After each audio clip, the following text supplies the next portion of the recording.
She was the most powerful woman in any room she walked into, and she was crying in the bathroom of a cheap cafe. It was a Friday night. Victoria Sinclair, 30-year-old CEO, net worth north of $1 billion, stood in front of a water-stained mirror, hands shaking, mascara ruined, while an 8-year-old girl knocked on the door with a tiny fist. Outside, a stranger sat waiting at a corner table. He had no idea this blind date would change all three of their lives forever. And he had no idea he was about to face the simplest and hardest choice a person can make. Walk away clean or stay and deal with something messy, complicated, and completely real. If you're watching this story, hit like, drop a comment with the city you're watching from so I can see how far this story has traveled. Stay until the very end, because this is a story about what money can't buy and what loneliness can't hide forever. The cafe was called Brood Awakenings, which Logan Hayes had always privately thought was a ridiculous name for a coffee shop, but the place pulled a decent Americano and sat exactly 4 blocks from his apartment. And on a Friday night when he was already quietly dreading the next 2 hours of his life, convenience outranked cleverness. He'd arrived 12 minutes early. That was the thing about Logan. He was early for everything. Dentist appointments, school pickups, tire rotations at the Jiffy Lube on Division Street, where the guy at the front desk knew his name and always offered him the same stale coffee from the same half-empty pot. It wasn't anxiety that made him early. It was something quieter than that.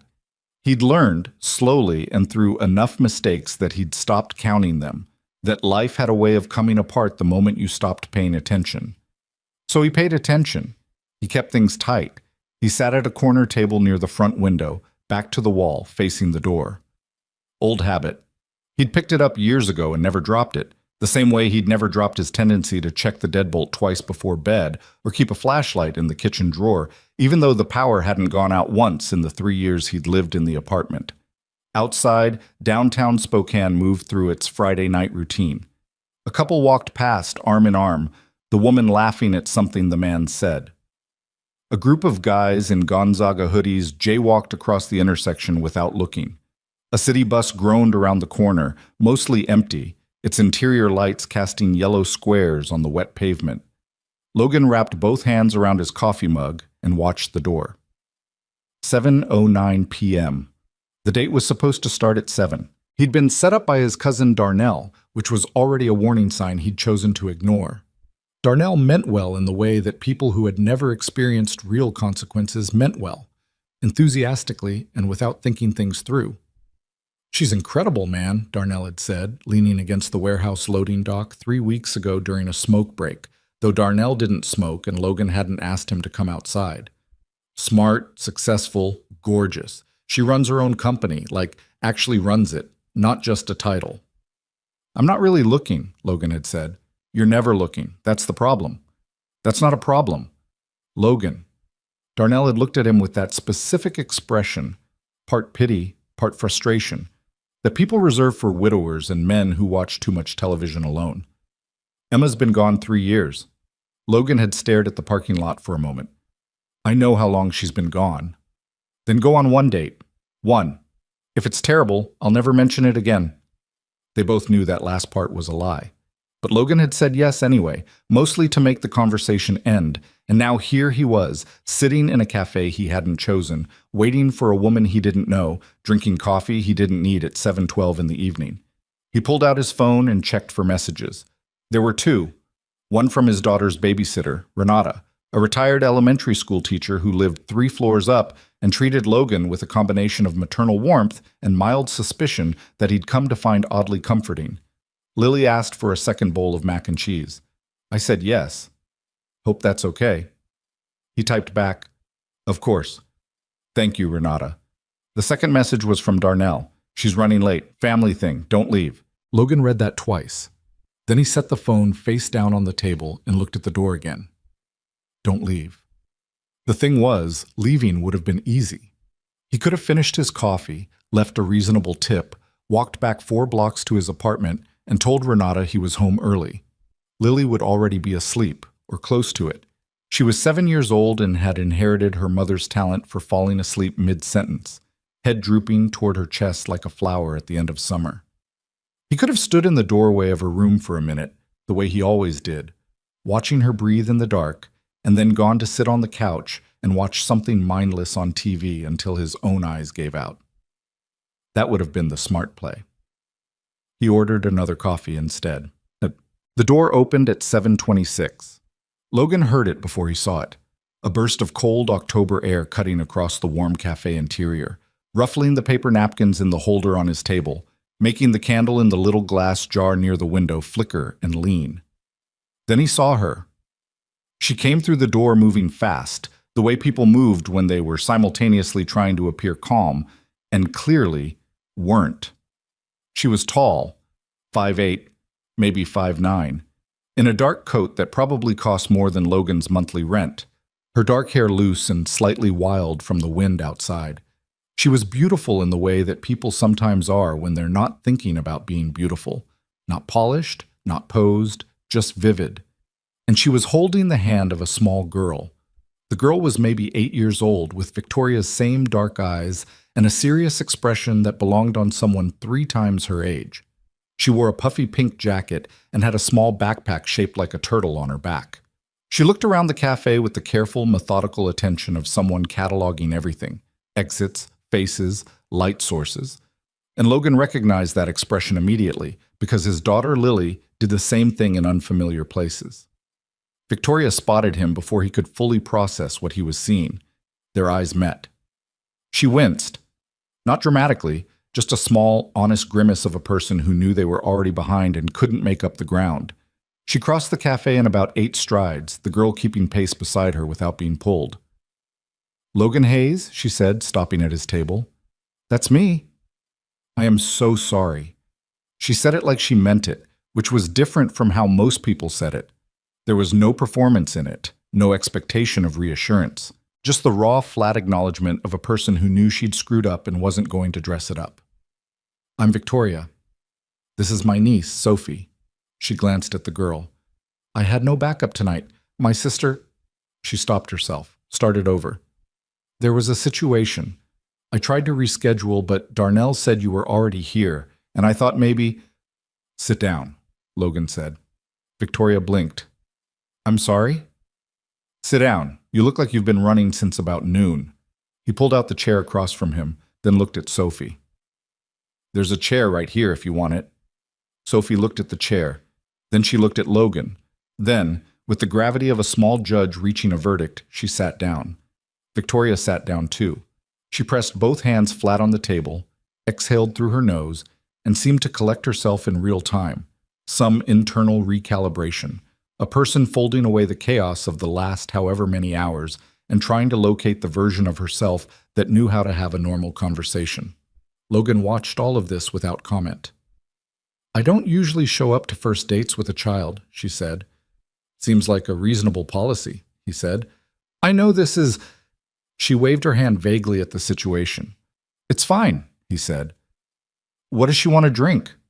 Victoria turned to Sophie and signed something. Fluid, quick, practiced. Sophie considered the question for a moment, then signed back. "Hot chocolate," Victoria said. "Please, if that's—" "I'll grab it." Logan stood before she could finish the sentence. "Ok." He stood at the counter and waited while the barista, a college-age kid with a sleeve tattoo and the focused expression of someone trying to remember 17 things simultaneously, worked the machine. Logan looked back at the table. Victoria was signing something to Sophie, and Sophie was listening with that same serious attention, nodding slowly. Then Sophie said something back and Victoria laughed. A short, surprised laugh, the kind that catches you before your guard is up, and pressed a hand over her mouth. Logan looked away. He didn't know why. The barista slid a mug of hot chocolate across the counter. Logan paid for it and carried it back to the table. "She asked if you were our waiter," Victoria said when he sat down. Logan set the mug carefully in front of Sophie. "What did you tell her?" "That you were the man I was supposed to have dinner with." She paused. "She said you have kind eyes." Logan glanced at Sophie. Sophie looked back at him with complete composure, the way children did when they'd said something true and knew it. "Tell her I said thank you," Logan said. Victoria signed it. Sophie gave a small, satisfied nod, then wrapped both hands around the mug of hot chocolate. They ordered food eventually. Logan got a burger, Victoria ordered a salad she barely touched, and Sophie got a grilled cheese that she ate with the methodical precision of someone rationing supplies. The conversation was awkward for about 20 minutes, the way first date conversations always were, each person feeling for the shape of the other person without quite knowing where to press. Victoria asked what he did. He told her, warehouse manager, 12 years, decent pay, nothing glamorous. Darnell said you were in construction before that, she said. Years ago. Did some framing, some finish work, got out when Lily was born. The hours were wrong. Lily is your daughter? 7 years old, currently at home committing her second bowl of mac and cheese. He checked his watch. Probably asleep by now. Victoria smiled at that. It was a different smile from the polished one she'd used when she first sat down. Less controlled, more actual. What's she like? Logan thought about it honestly instead of reaching for the easy answer. Loud, he said. Opinionated. She told her teacher last week that the class hamster looked depressed, and she was right. The thing barely moves. He paused. She's a good kid. Better than I deserve, probably. Victoria looked at him when he said that last part. Not the way people look at you when they're waiting to offer a polite contradiction. Just looked, like she was filing it away. What happened to her mother? She asked. It was a direct question, maybe too direct for a first date, but Logan found he didn't mind. Something about the way Victoria sat, without performance, without the carefully managed social distance that most people maintained, made directness feel appropriate. She died, he said, 3 years ago. Aneurysm. She was 31. I'm sorry. Yeah. He picked up his coffee. Me too. Silence settled over the table. Not uncomfortable, just present. Sophie had finished her grilled cheese and was now drawing on a paper napkin with a pen she'd produced from somewhere inside the turtle backpack. Logan watched her draw. It looked like a house, detailed, with a tree in the yard and curtains in the windows. She's been with me for 6 months, Victoria said quietly, watching Sophie too. On and off, I mean. My sister... She stopped again, the same way she'd stopped herself before.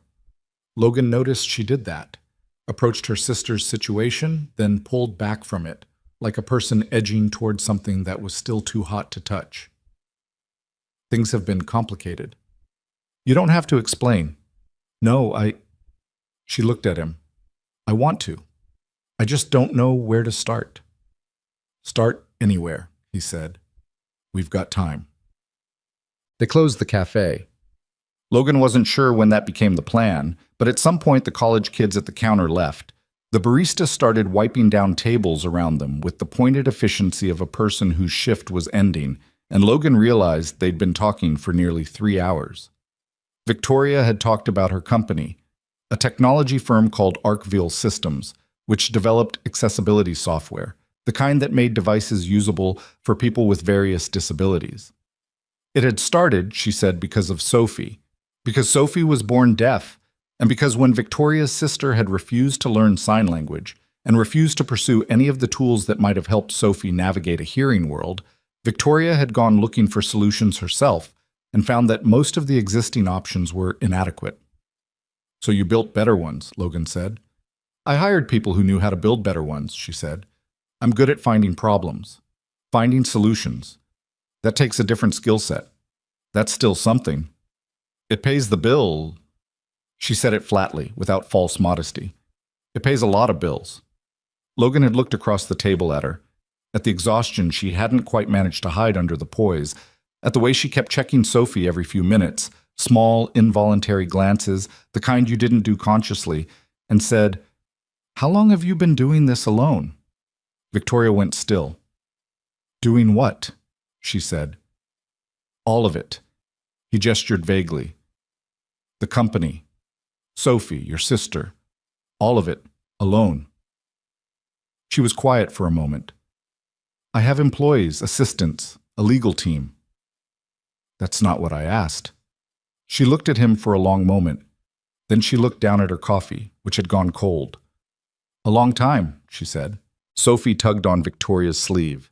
Victoria looked at her and Sophie signed something, her small hands moving through the shapes with a certainty that was striking in someone her age. Victoria's expression shifted, softened briefly before she caught it. "She says she wants to go home," Victoria said. "She's tired." "I know the feeling," Logan said. He flagged the barista, insisted on paying the check over Victoria's objections, which were genuine and specific rather than performative. She had her card out before he'd even raised his hand. And then they stood outside in the October cold, while Victoria called her driver. Sophie stood between them on the sidewalk, hands stuffed in the pockets of her puffy jacket. She looked up at Logan. Then she raised one hand and made a slow, deliberate sign. Logan didn't know what it meant. He looked at Victoria. "She's saying thank you," Victoria said. "She's saying she had a good time." Logan crouched down to Sophie's eye level. He felt slightly ridiculous, and he did it anyway. He held up one hand, the way he'd seen Victoria do, and looked at Sophie with raised eyebrows, hoping the question was clear enough. "How do I say me too?" Sophie blinked. Then, with the patient precision of a very small, very serious teacher, she took his hand and shaped his fingers into a sign. Logan copied it. Sophie looked at his hand. Then she looked at his face. Then she nodded, one decisive, approving nod, and turned back to watch for the car. Victoria, standing just behind Sophie, looked at Logan with an expression he couldn't fully read. It wasn't gratitude exactly, or not just gratitude. It was something more complicated, the look of a person who has spent so long expecting people to get uncomfortable and leave that they don't quite know what to do when someone doesn't. "You can go," she said. "The car's coming." "I know," he said. He didn't move. Then the car came.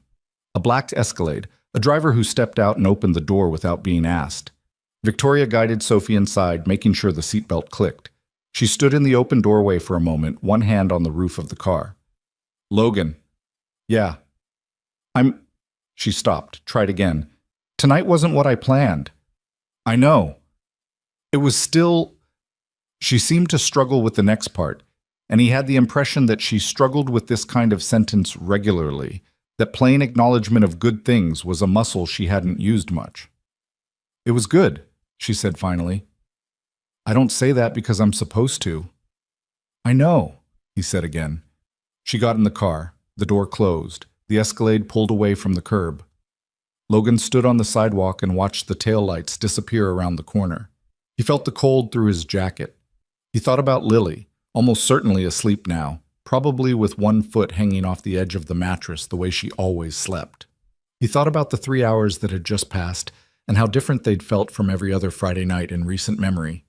He started walking home. He was about a block away when his phone buzzed. Darnell. How'd it go? Logan thought about the question for a moment, about Victoria's exhausted laugh in the cafe, about Sophie's serious eyes cataloging the room, about a small girl patiently teaching him a sign with the patience of someone who'd learned not to expect much from the adults around her. He typed back, "Fine." He put the phone in his pocket. Fine didn't cover it, not even close. But he didn't have another word yet. Or maybe he had too many, tangled together, and he wasn't the kind of person who knew how to say things he hadn't fully thought through. He walked the last 3 blocks with his hands in his pockets and the October wind in his face. At home, Renata was asleep on the couch with a book open on her chest. Logan took the book, found the bookmark, slid it into the right page. He checked on Lily. She was on her stomach, one foot hanging off the mattress, one arm draped over a stuffed rabbit with a missing eye. The nightlight in the corner cast a soft orange glow. He stood there for longer than he meant to. Then he went to the kitchen, drank a glass of water, and sat at the kitchen table in the dark for a while, thinking about nothing and everything, and a woman he'd just met who was carrying a weight so large she'd probably forgotten it wasn't normal. He thought about Sophie's sign for thank you. He thought about how the shapes of things you learned without meaning to had a way of staying with you. He was still sitting there when his eyes finally got heavy enough, and he pushed back his chair and went to bed. Outside, Spokane went on with its Friday night. Buses and bars and empty sidewalks and lit windows. Somewhere across town, in an apartment that cost more per month than Logan made in a year, A small girl with serious eyes slept under a borrowed blanket on someone else's couch. She was still waiting for a room of her own. She just didn't know yet that one was coming. The second time Logan saw Victoria Sinclair, he was on his knees in the hardware aisle of a Home Depot on North Division, trying to explain to Lily why she couldn't have the bright orange power drill she'd pulled off the shelf and was now holding with both arms like a hostage situation. "It's too heavy for you," he said. "I'm strong," Lily said. "You are strong. You're also 7. 7.5. Put the drill back, Lily." She considered this for a moment, the way she considered everything, with a seriousness that Logan found both endearing and occasionally exhausting, then set it back on the shelf with the careful deliberateness of someone making a point. She crossed her arms. Logan stood up, grabbed the box of deck screws he'd actually come for, and turned around. Victoria was standing at the end of the aisle. She was in jeans and a cream-colored sweater, her hair pulled back in a way that looked like she'd done it in a car mirror, which he'd later find out she had. She was holding a piece of paper and looking at the shelves with the focused confusion of someone who knew exactly what they needed and had absolutely no idea where to find it. She looked up and saw him. For a half-second, neither of them said anything. "You shop at Home Depot," he said. "I have a list," she said, and held it up as evidence, which didn't really answer his observation but somehow felt like it did. Lily tugged on his jacket sleeve. Logan looked down.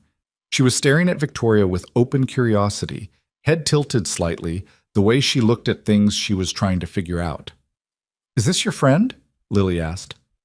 "We've met once," Logan said. "That's a friend," Lily said, with the absolute authority of a 7.5-year-old who had not yet learned that adult social categories were more complicated. Victoria smiled at that. The real smile, not the other one. She crouched down to Lily's level without hesitation, which Logan noticed and filed away without examining why. "I'm Victoria," she said. What's your name?" "Lily Hayes. I'm 7.5. I wanted the orange drill, but my dad said no." "The orange one's very nice," Victoria said gravely. "That's what I said." "Lily," Logan said. "I'm just agreeing with her," Victoria said, looking up at him with something close to amusement, and Logan felt something shift in the air between them that he decided immediately not to think about. He helped her find what she needed. A set of shelf brackets, the right size screws, a stud finder she didn't know she needed until he handed her one.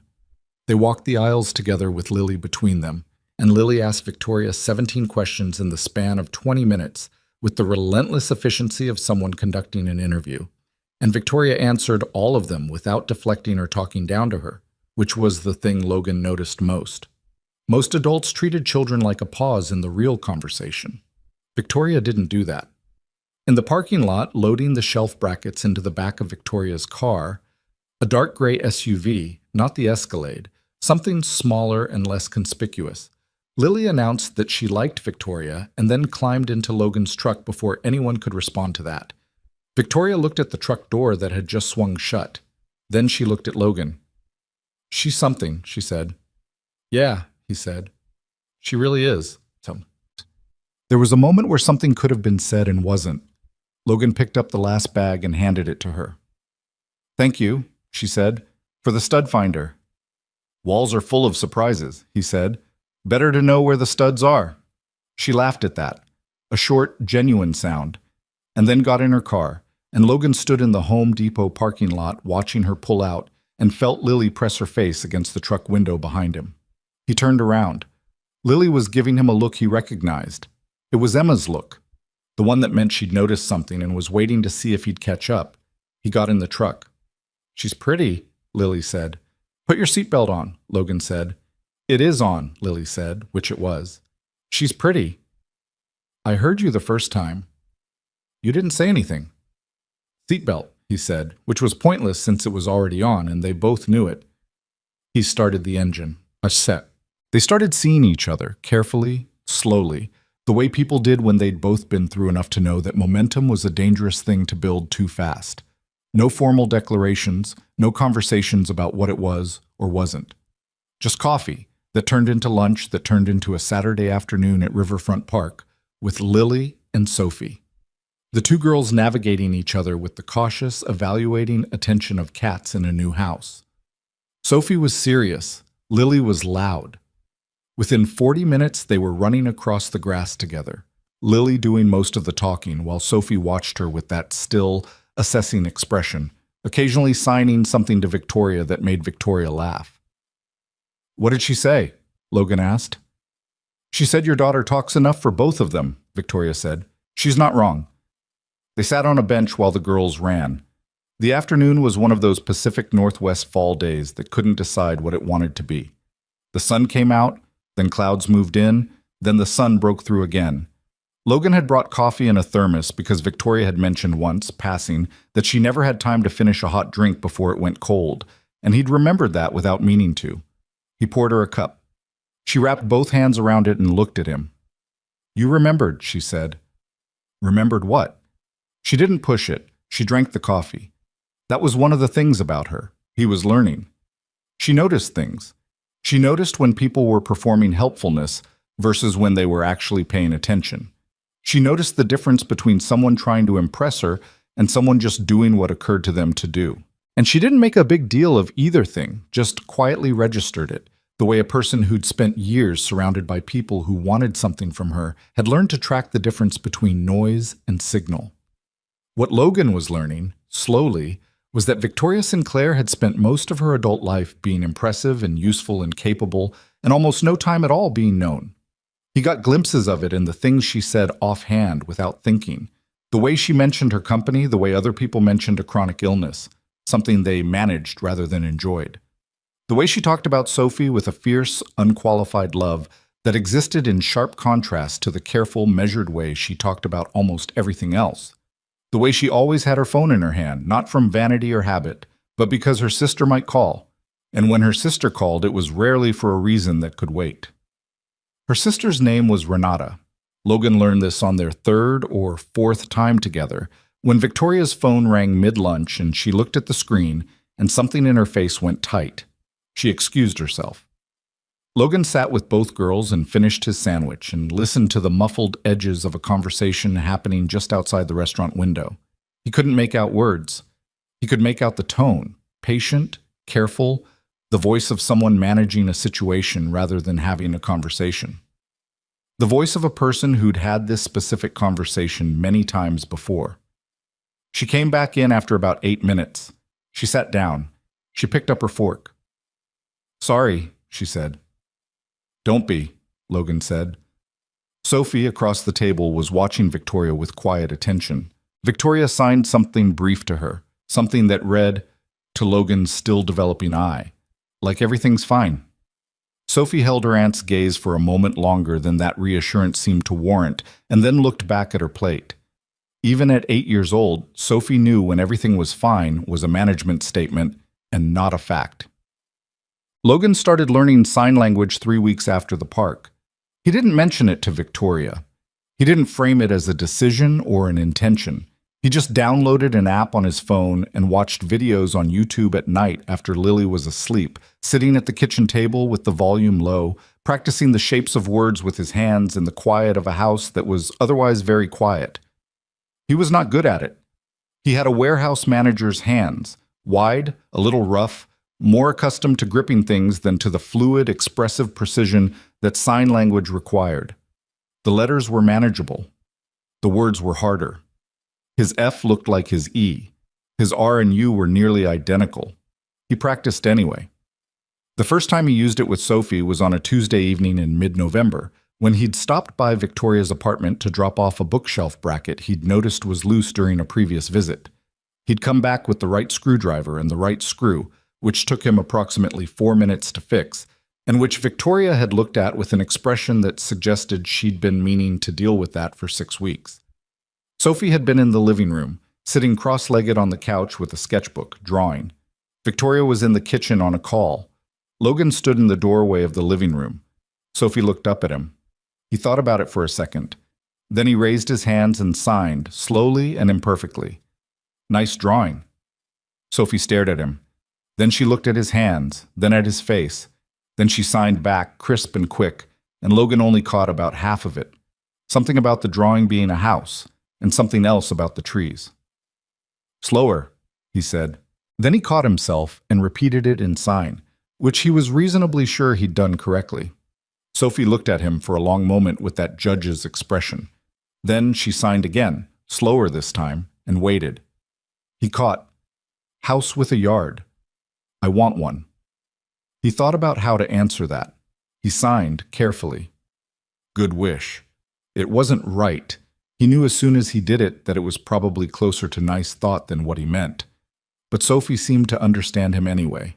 She looked at his hands, then back at his face, and she nodded, once, the same decisive nod she'd given him in the cafe. The approval nod. The nod that said, "I see what you're doing and I'm not against it." Victoria appeared in the doorway behind him. She looked at Sophie, then at Logan's hands, then at Logan. "Are you signing?" she said. "Badly," he said. She didn't say anything for a moment. Something moved through her expression that Logan didn't try to name. Then she said, "Come help me figure out what's wrong with the kitchen faucet," and disappeared back into the kitchen. He followed her. The faucet had a slow drip, the kind that was barely audible but became maddening once you noticed it. Logan crouched under the sink, looked at the fittings, identified the problem, a worn washer, and told her he'd bring one next time. "You don't have to keep fixing things," she said. She was leaning against the counter with her arms crossed, watching him stand back up. "I know," he said. "I have people who do that." "Okay," he said. She looked at him. The kitchen was small enough that there wasn't much space between them. "I'm not saying I don't appreciate it," she said, which came out sounding more complicated than she'd probably intended. "I'm not doing it to be appreciated," he said. "I just noticed it was broken." She was quiet. Then she said more quietly than before, "That's actually the problem." He looked at her. "What is?" "You just notice things," she said, "and then you deal with them, without being asked, without making a big thing of it." She stopped. "I'm not used to that."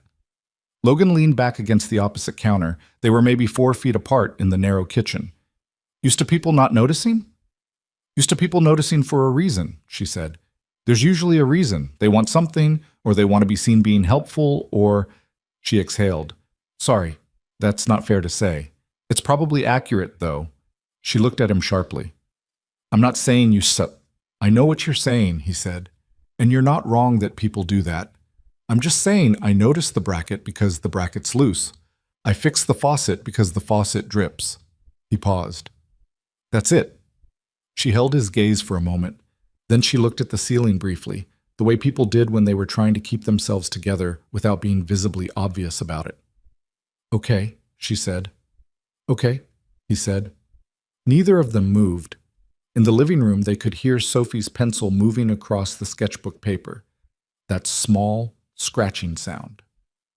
November became December, and Logan learned more about Victoria's sister in pieces, the way you learned about a wound, not from a direct description, but from the way a person moved around it. Her name was Candace. She was 3 years older than Victoria, which meant 33, and she had the particular kind of instability that didn't look like instability from the outside until you'd seen it up close long enough. She was charming and warm and full of good intentions that had a way of evaporating under pressure. She cycled through jobs and apartments and relationships with an energy that she called adaptability, and that Victoria, in her more honest moments, called something else. Sophie had been born when Candace was 25. The father had been briefly present and then durably absent. Victoria had stepped in, not dramatically, not as a rescue, just as the person who was there, who showed up when things went sideways, who covered rent when Candace couldn't, who kept Sophie's medical appointments organized and her school records together and her life as stable as it was possible to make it when the foundation kept shifting. She'd done this for 8 years. 8 years of being the person who held it together when Candace couldn't, which was often enough to constitute a full-time responsibility on top of an actual full-time responsibility. "Does she try?" Logan asked one evening, the two of them sitting on Victoria's couch after Sophie had gone to sleep. They'd moved past the stage where he felt like a guest, though he still couldn't quite name what stage they were in. "Of course she tries," Victoria said, in the tone of someone who'd asked themselves the same question and kept arriving at the same complicated answer. "That's the thing people don't understand. She tries constantly. She wants to be better. She loves Sophie. She does." She picked at the edge of a couch cushion. She just can't hold it together for more than a few months at a time before something gives. What gives? Everything. She looked at the middle distance. The job first, usually, then the apartment, then she calls me. She paused. I always pick up. Yeah, Logan said. He wasn't judging it. He was just listening. My board of directors thinks I have a work-life balance issue, she said, with a short, humorless laugh. I have 1,100 employees, a product launch every quarter, and a sister who called me from a gas station in Yakima at 2 in the morning last March because she'd run out of gas and didn't have her card on her. She shook her head. The board should see that spreadsheet. What did you do? Sent money to her Venmo and told her to call me when she was home. Did she call? She texted, 6 hours later. Logan was quiet for a moment. And Sophie was with you that week? Sophie was with me most of that week. Victoria finally stopped picking at the cushion. Sophie is with me most weeks. He looked at her profile. She was staring at the wall across the room, not seeing it. He knew that look. He'd done it himself in the months after Emma died, sitting in rooms and looking at walls and doing the math on a situation that never quite added up the way you wanted it to. You ever tell anyone this? He asked. My attorney. My therapist. A pause. Now you. Your therapists know about Candace? She has a very detailed understanding of Candace. And what does she say? Victoria turned her head and looked at him directly. She says I have a savior pattern with my sister that is rooted in childhood dynamics I haven't fully resolved. A beat. I say that might be true, and also Candace is still going to call from a gas station in Yakima, and I'm still going to pick up. Logan nodded slowly. Yeah, he said. Some things are true at the same time. She looked at him for a long moment. Then she said, How are you this calm about everything? I'm not, he said. I'm just not yelling about it. That surprised a real laugh out of her, the short, caught-off-guard kind. She looked away quickly, pressing the back of her hand against her mouth, and Logan watched her try to pull the laugh back in and fail, and felt something warm and specific in his chest that he acknowledged once and then let sit. Christmas came with its particular weight. Logan took Lily to his parents in Coeur d'Alene for 3 days and sat at his mother's kitchen table eating her potato soup and fielding questions about his personal life that he deflected with the practiced ease of someone who'd been deflecting them for 3 years.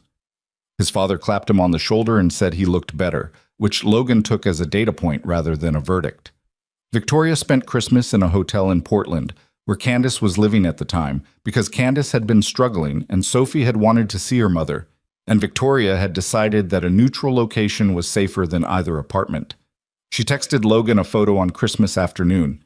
Sophie sitting on a hotel bed in a paper crown from a Christmas cracker, surrounded by wrapping paper, holding up a set of colored pencils that was apparently exactly what she'd wanted.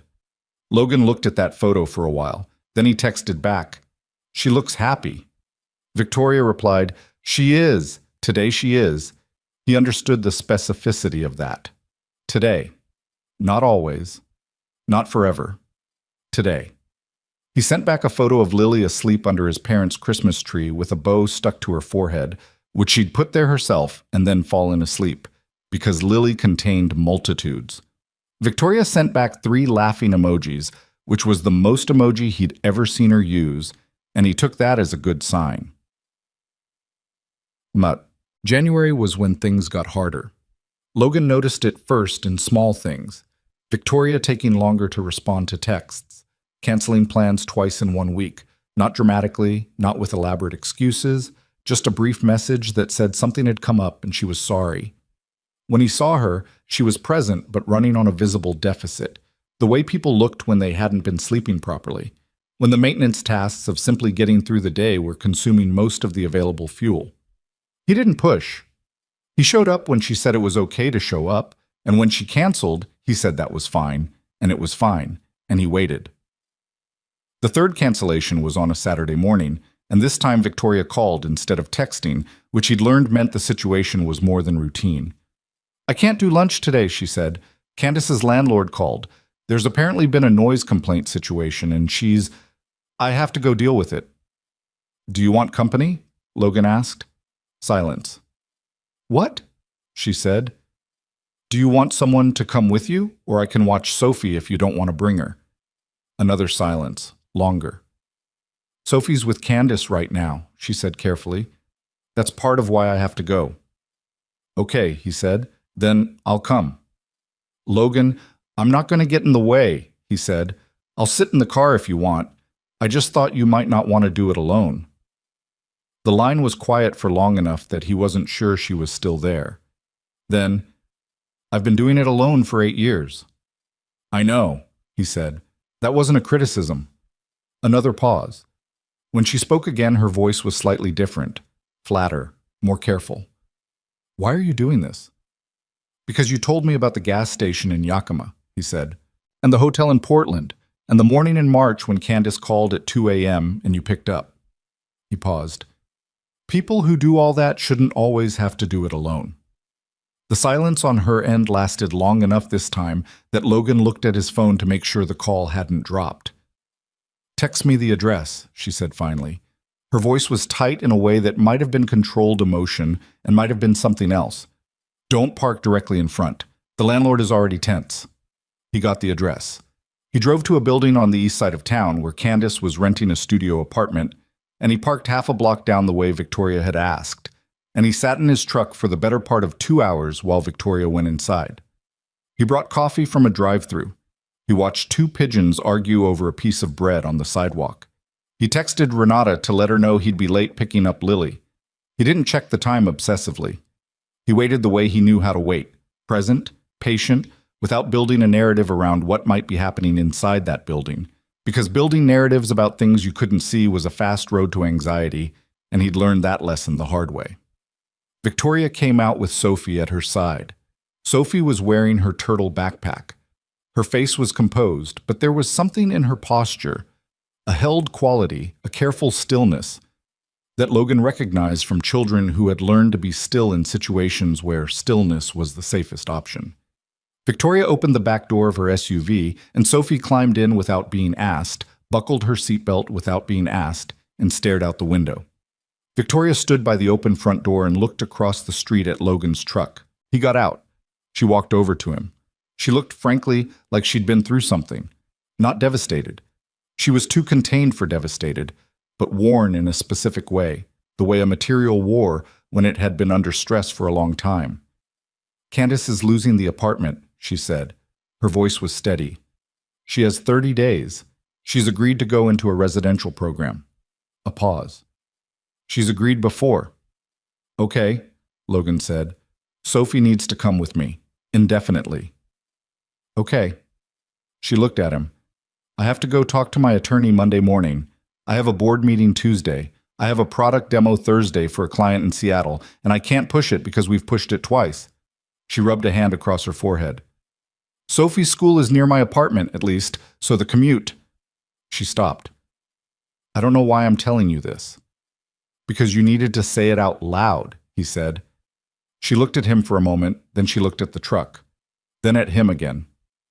Sophie asked if you were coming, she said. In the car before I got out. She signed it. Logan looked at the SUV. Sophie was visible through the back window, still staring out to one side. I've got nowhere to be, he said. Victoria pressed her lips together.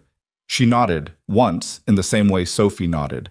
That decisive downward tilt that meant, I've decided, let's go. Follow me, she said. I'll make dinner. It won't be good. I'm not a great cook. I'll cook, he said. She opened her mouth like she was going to argue, then closed it again. Fine, she said. She went back to her car.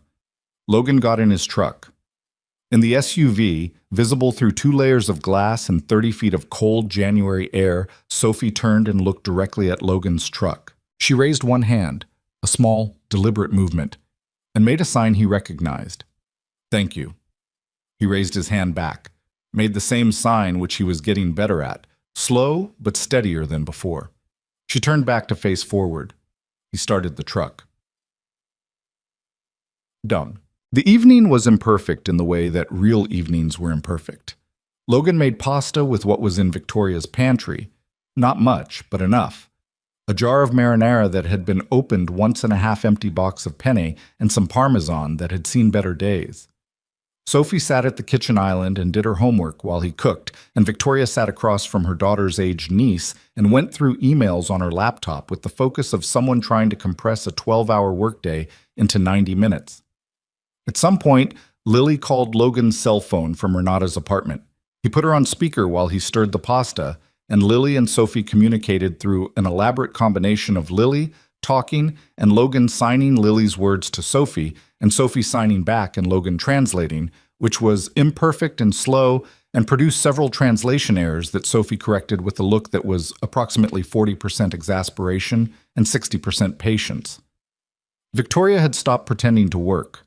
She was watching the three of them, her niece, this man she'd met in a cafe 2 months ago, and his daughter's disembodied voice coming from a phone propped against the paper towel holder, with an expression Logan couldn't see from the stove, but which Lily, on the phone, interrupted herself to notice. "Is that lady okay?" Lily asked. Logan glanced over his shoulder. Victoria was looking at the counter.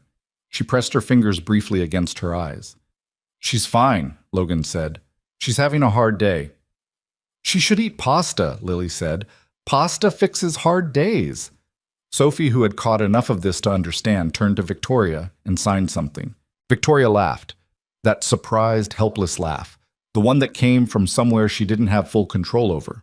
She signed something back to Sophie, who nodded and returned to her homework. "What did she say?" Logan asked. Victoria looked up at him. Her eyes were a little bright, which she didn't try to hide, which he noticed.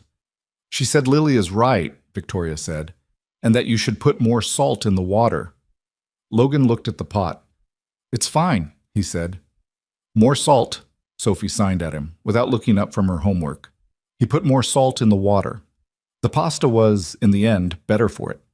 They ate at the kitchen table, all three of them, plus Lily's voice from the phone until she had to go to bed, and the conversation was scattered and unimportant and occasionally interrupted by Sophie correcting Logan's signing with the focused patience of a very small, very earnest language teacher, and by Victoria quietly getting up once to stand at the kitchen window with her back to the room for about 30 seconds before coming back and sitting down and saying, "Sorry, what were you saying?"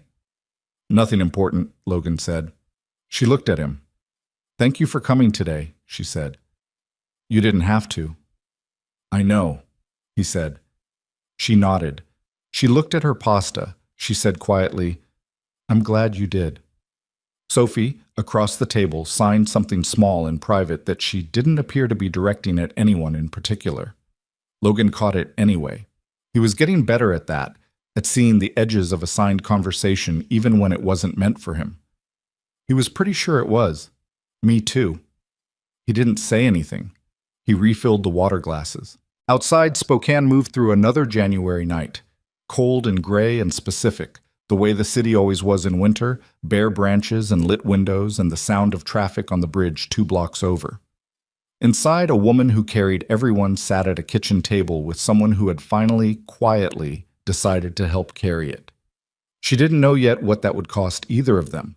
She didn't know how much harder it was going to get before it got better. But the pasta was warm. Sophie was doing her homework, and for the first time in longer than she could accurately remember, Victoria Sinclair had not eaten a difficult meal alone. That was enough. For tonight.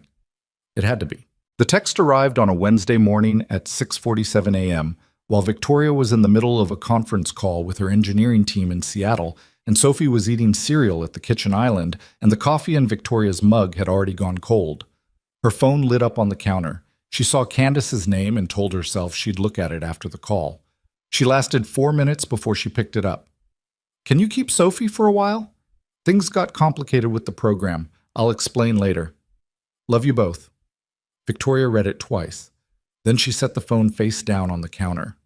On the call, her head of engineering was explaining a latency issue in the new interface that was going to require 3 additional weeks of testing, and Victoria said, "Send me the breakdown by end of day," and hung up. She stood in her kitchen for a moment. Sophie was watching her from across the island with those steady, careful eyes. She'd stopped eating. Her spoon rested in the bowl, submerged in milk that was slowly going pink from the cereal dye. Victoria turned the phone over and looked at the text again. Then she set it down and signed to Sophie. "Finish your breakfast. We're going to be okay." Sophie looked at her for a long second. Then she looked at the phone. Then she looked back at Victoria. She didn't pick up her spoon. She signed, slowly and clearly, each word deliberate. "Where is my mom?" Victoria kept her face steady through something that took real effort.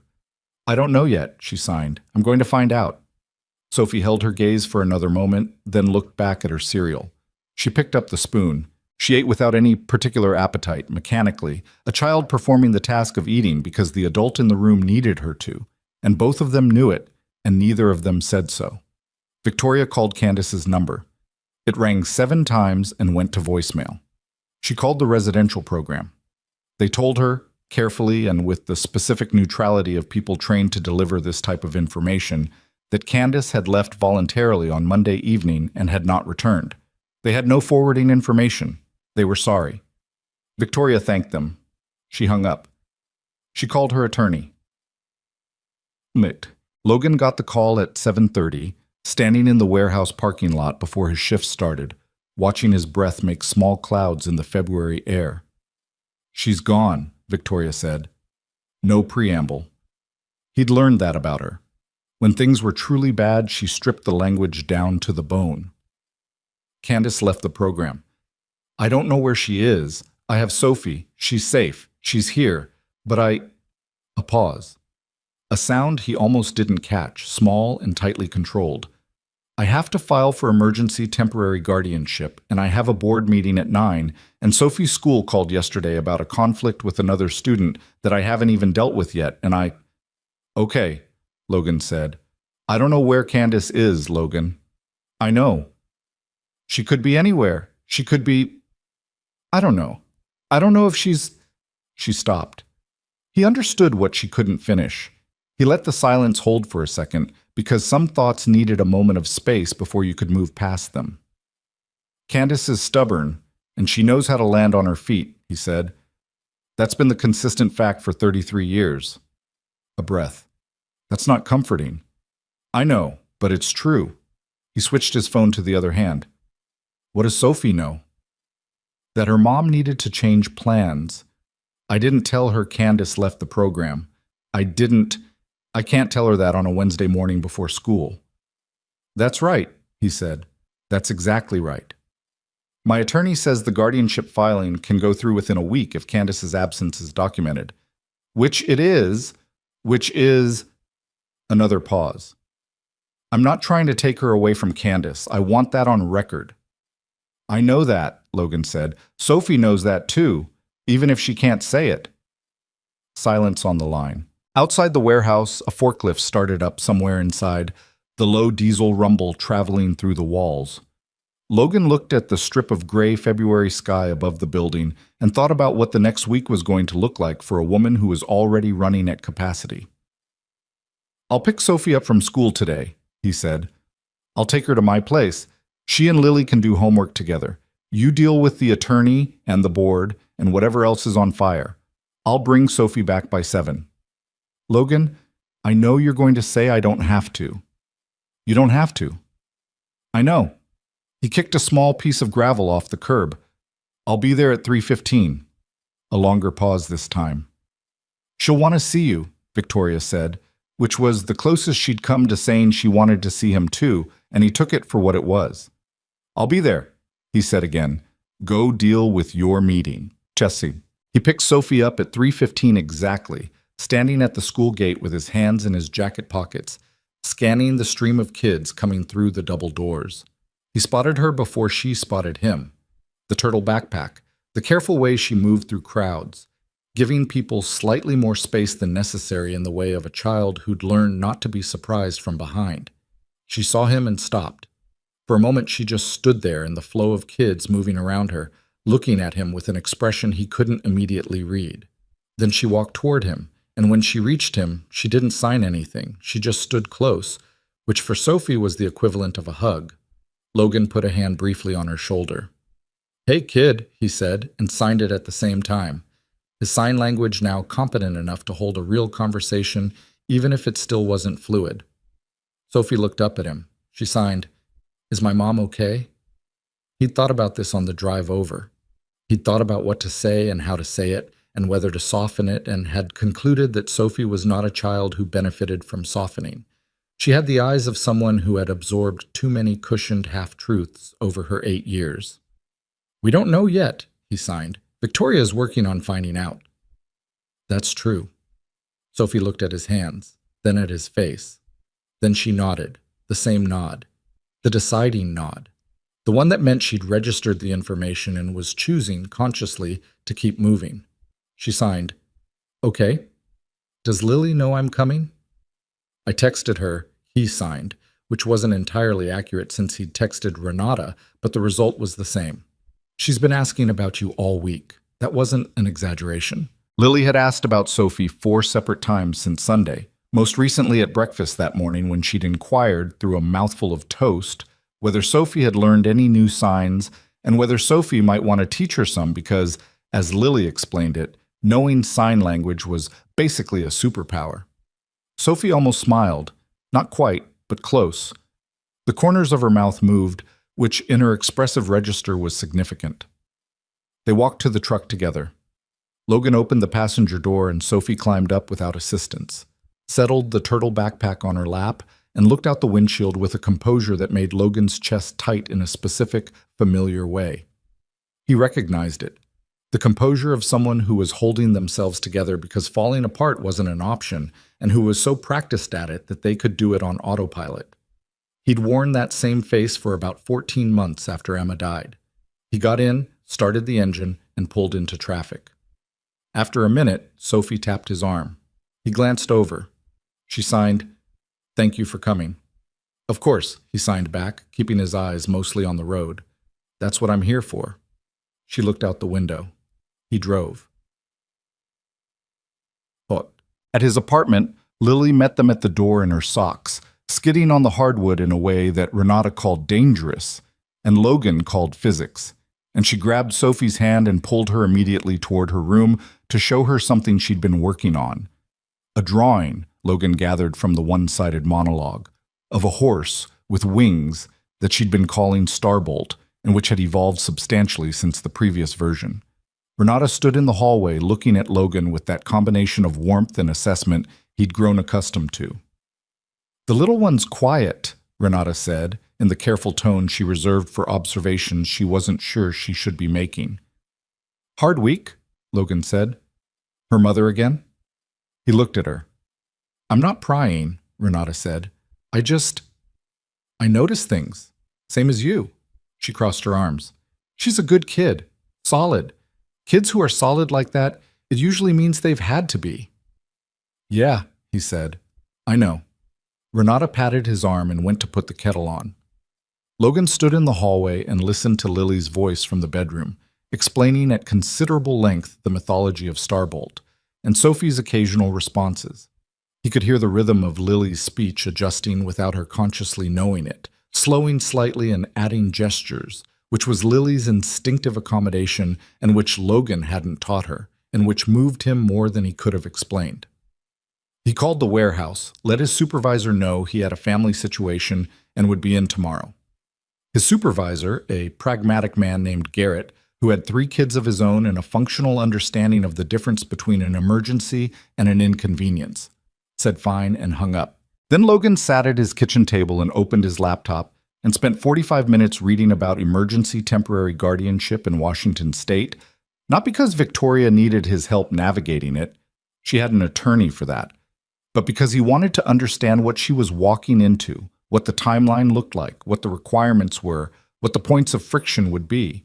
He made notes. He didn't know what he'd do with them. He made them anyway.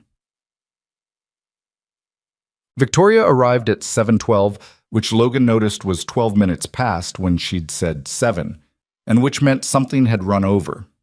She knocked instead of ringing the bell because she'd told him once that she hated doorbells, which was an odd and very specific dislike that he'd found oddly endearing. He opened the door. She looked like the end of a very long day. She'd changed out of whatever she'd worn to the board meeting into something more casual, but she still carried the posture of someone who'd been performing competence for 12 straight hours. Shoulders set, jaw slightly tight, eyes doing that rapid assessment thing they did when she was processing multiple things simultaneously. "She okay?" Victoria said before hello. She's fine. She and Lily are in the kitchen. Lily's teaching her to make grilled cheese, which has resulted in 2 failed attempts and 1 moderate success that we're all pretending is excellent. Something in Victoria's face loosened slightly. Lily's teaching her to cook. Lily is explaining the physics of cheese melting. Sophie is listening with what I believe is polite skepticism. He stepped back from the door. Come in. She came in. She took off her coat. She hung it on the hook by the door. The second hook, which had been empty since Emma's coat had stopped being on it, and which Logan noticed she always used, which he'd never said anything about, which meant something he wasn't ready to examine. She stood in his hallway, and he could see the day on her in the particular way exhaustion showed on certain people, not in the face exactly, but in the quality of their stillness when they stopped moving. How did the board meeting go? He asked. Fine. They approved the Seattle expansion. She said it the way she said company things. Complete, competent, absolutely without warmth. The attorney called at 5. The documentation is strong. She thinks we can file Thursday. That's good. It's good, Victoria agreed. She didn't sound good about it. He led her to the kitchen doorway. She stopped there and watched Sophie and Lily at the stove. Lily standing on a step stool she'd produced from somewhere, narrating the cheese situation with academic authority, while Sophie flipped the sandwich with a spatula and the focused expression of a person taking the task seriously. Sophie felt them watching. She turned. She saw Victoria and her expression shifted, just briefly, just for a second. The composure thinning enough for something younger and less managed to show through. And then she had it back, and she gave Victoria the small nod. Victoria signed, "How are you?" Sophie considered it, then signed, with characteristic precision, "The sandwich is better than the first 2. Victoria pressed her lips together and nodded. "Okay," she said. Out loud and signed, both. "Good. You're staying for dinner," Lily announced, without looking up from the stove. This was directed at Victoria and was not framed as a question. Victoria looked at Logan. Logan shrugged, which meant, "She does this. I can't explain it. You might as well accept it." "Sure," Victoria said. Lily nodded, satisfied. "Wash your hands first," she said. "Kitchen rules." Victoria washed her hands. Dinner was loud and imperfect, and the grilled cheese, despite Lily's theoretical framework, was somewhat uneven in its execution. Crispy on one side and just short of done on the other, the cheese melted completely on Sophie's but still mostly solid in the center of Lily's, which Lily declared a variation, and ate anyway. Logan made tomato soup from a can because it was February, and because grilled cheese without tomato soup was, in Lily's cosmology, a moral failure. Victoria sat at the kitchen table and ate and listened, and slowly, by degrees, seemed to decompress. Not dramatically, not visibly, just the particular way a person's shoulders come down when they've been in a managed environment all day and have finally arrived somewhere where management isn't required. After dinner, Lily and Sophie went to the living room to watch something on the tablet. Lily's choice, which meant it would be animated and involve animals, and probably a song at some point. Logan and Victoria cleaned up, which mostly meant Logan washed and Victoria dried because she'd figured out the system from previous visits and inserted herself into it without discussion. They worked in the quiet of the kitchen for a few minutes. The sink ran. A plate clinked. From the living room came the distant sound of cartoon sound effects. "She didn't cry today," Victoria said. She was drying a bowl, looking at the bowl. "Sophie? At school pickup, I mean. The teacher said, she didn't react when I wasn't there. She just waited." A pause. "She's 8. She shouldn't have to be that." She stopped. "That used to waiting," Logan said. Victoria set the bowl down. "I don't know how long Candace has been." She stopped again. "I don't know where she is. The program people said Monday evening. That's 3 days." She looked at the window above the sink, which was dark with the February night. "She's done this before, disappeared. She always comes back. But the length of time between..." She exhaled. "It's getting longer." Logan kept washing. He didn't fill the silence with reassurance she wouldn't believe. My attorney said something today, Victoria said. She picked up the bowl again, started drying it, then realized it was already dry and set it down. She said I should think about what I want long term. For Sophie. Not just the temporary guardianship. She was quiet for a moment. She meant permanent. She didn't say it, but she meant it. What do you want? Logan said. Victoria didn't answer immediately. When she did, it came out careful. I want Sophie to have a home where she doesn't have to wonder what's coming next. I want her to have her own room. I want her to go to sleep knowing the ground isn't going to shift. She paused. What I want is immaterial. She has a mother who loves her. Loving someone and being able to care for them aren't the same thing, Logan said. He said it without inflection, just a fact. Victoria looked at him. I know that. I know you know. I feel guilty even thinking it. Yeah. He turned off the faucet, dried his hands on the dish towel, leaned back against the counter and looked at her. Guilt and right aren't always different things.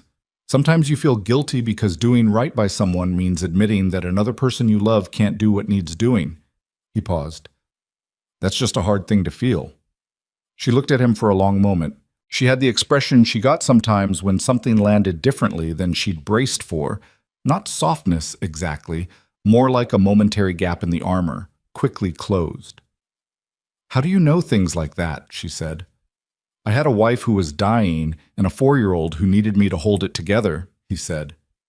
You learn to talk to yourself honestly or you break. She was quiet. Then, you held it together? Not always. He pushed off the counter. Most days, enough days. She nodded slowly. She looked at the bowl on the counter. She said quietly, I'm scared I'm making the wrong choices for her. Every parent is scared of that, he said. I'm not her parent. No, he said. But you're what she's got, Unchat. The call from Candace came 11 days later. Victoria was at her office on the 12th floor of the Arkvale Systems building when the number came through. Not Candace's usual number, a Yakima area code she didn't recognize. She stared at it for 2 rings, then picked up. It's me, Candace said. Victoria closed her eyes for approximately 1 second. Then she opened them and kept her voice level. Where are you? I'm in Yakima. I'm staying with... It doesn't matter where I'm staying. A pause. The background noise on the call was indistinct. Someone's television. A door closing somewhere. I heard from the program. They told me you've been calling. I filed for temporary guardianship of Sophie, Victoria said.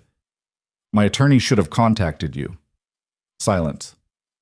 Candace. I know, Candace said. Her voice was different from Victoria's, warmer in register, less precise, with the soft edges of someone who felt things fully and processed them slowly. I know, I needed time to think. You left the program. I know I left the program. You've been gone 11 days. Victoria, I know. A sound that might have been a breath or might have been something harder to name. I know what I did. I'm not calling to fight about it. Good, Victoria said. Because I'm not interested in fighting. I want to talk to Sophie. Victoria looked at her office wall, the wall with the whiteboard full of project timelines, the framed photo of the Arkvale team at last year's launch event, the small drawing Sophie had made of a building that she'd said was Aunt Vicky's work, and which Victoria had taped up without mentioning it to anyone. Sophie is at school, Victoria said. She gets out at 3:15. I can have her call you this evening if... Does she know I left? Candace asked. The program, I mean, does she know? Victoria considered the question carefully. She knows your plans changed, she said. Another silence. That's what you told her?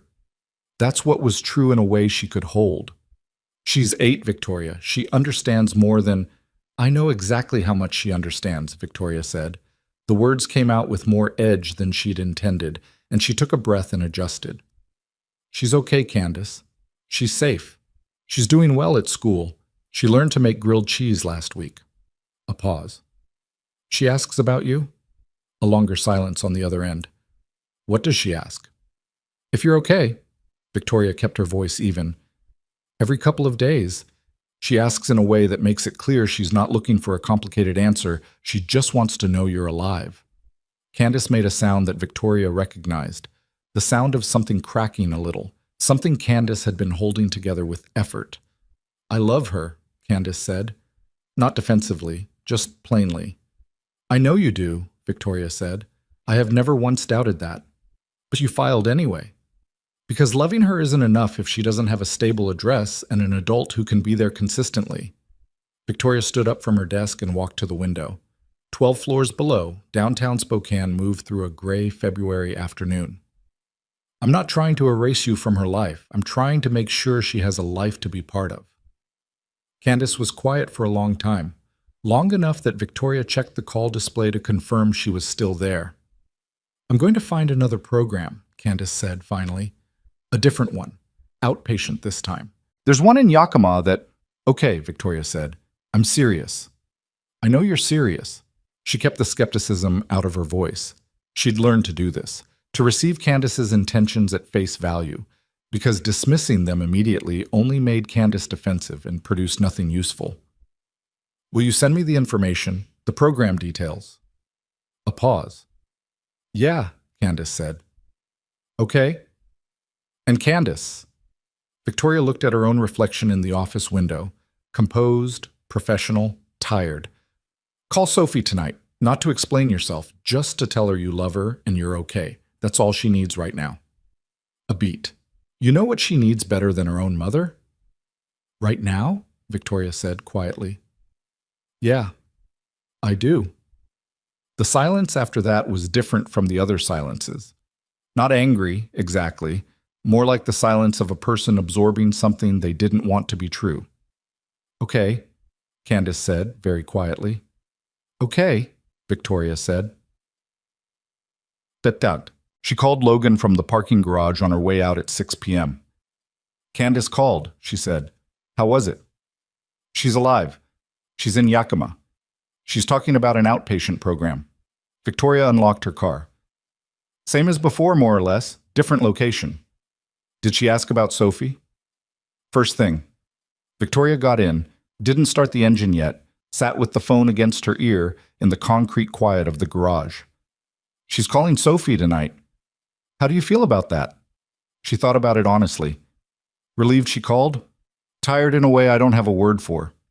She stared at the parking level number painted on the column in front of her car. "I have to tell Sophie something tonight, before Candace calls.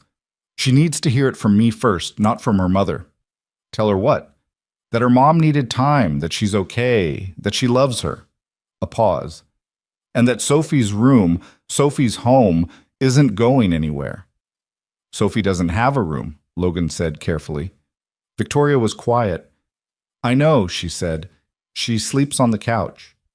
He said nothing for a moment. Then, "I'll come by Saturday." "You don't—" "I know," he said. "I'll come by Saturday." That. She broke up with him on a Friday. It was not dramatic. It was in some ways worse than dramatic.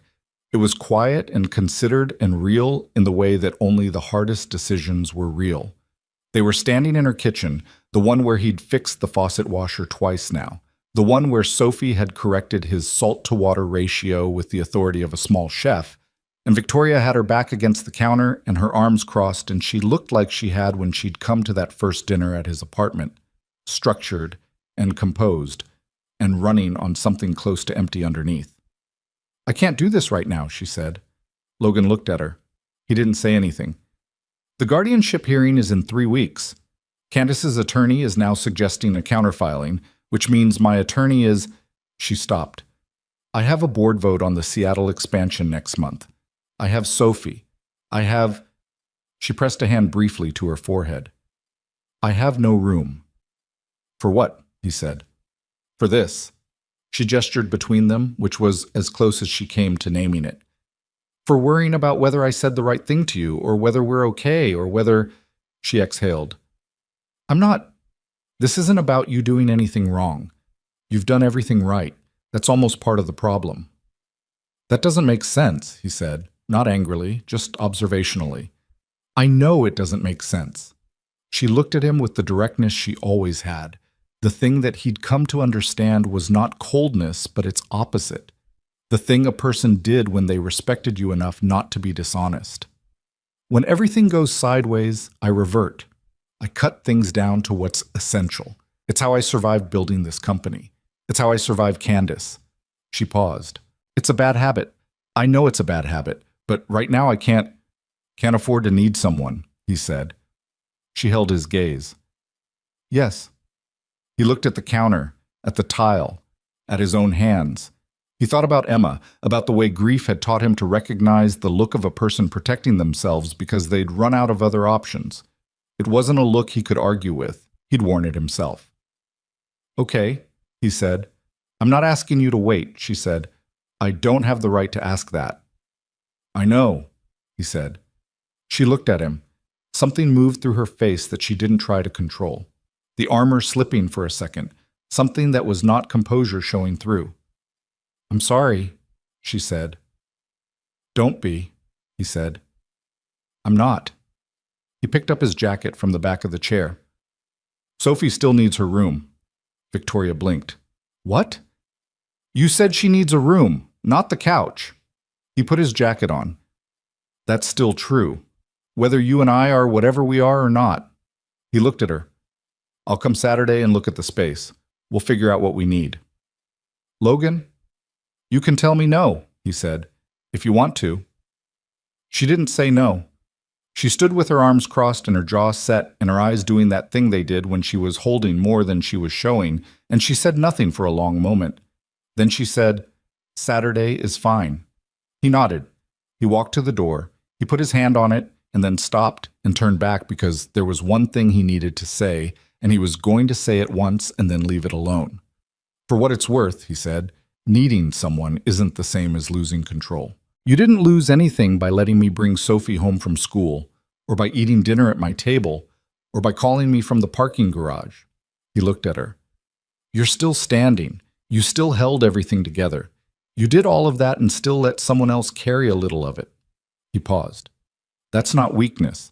It's just the other way of being strong. She said nothing.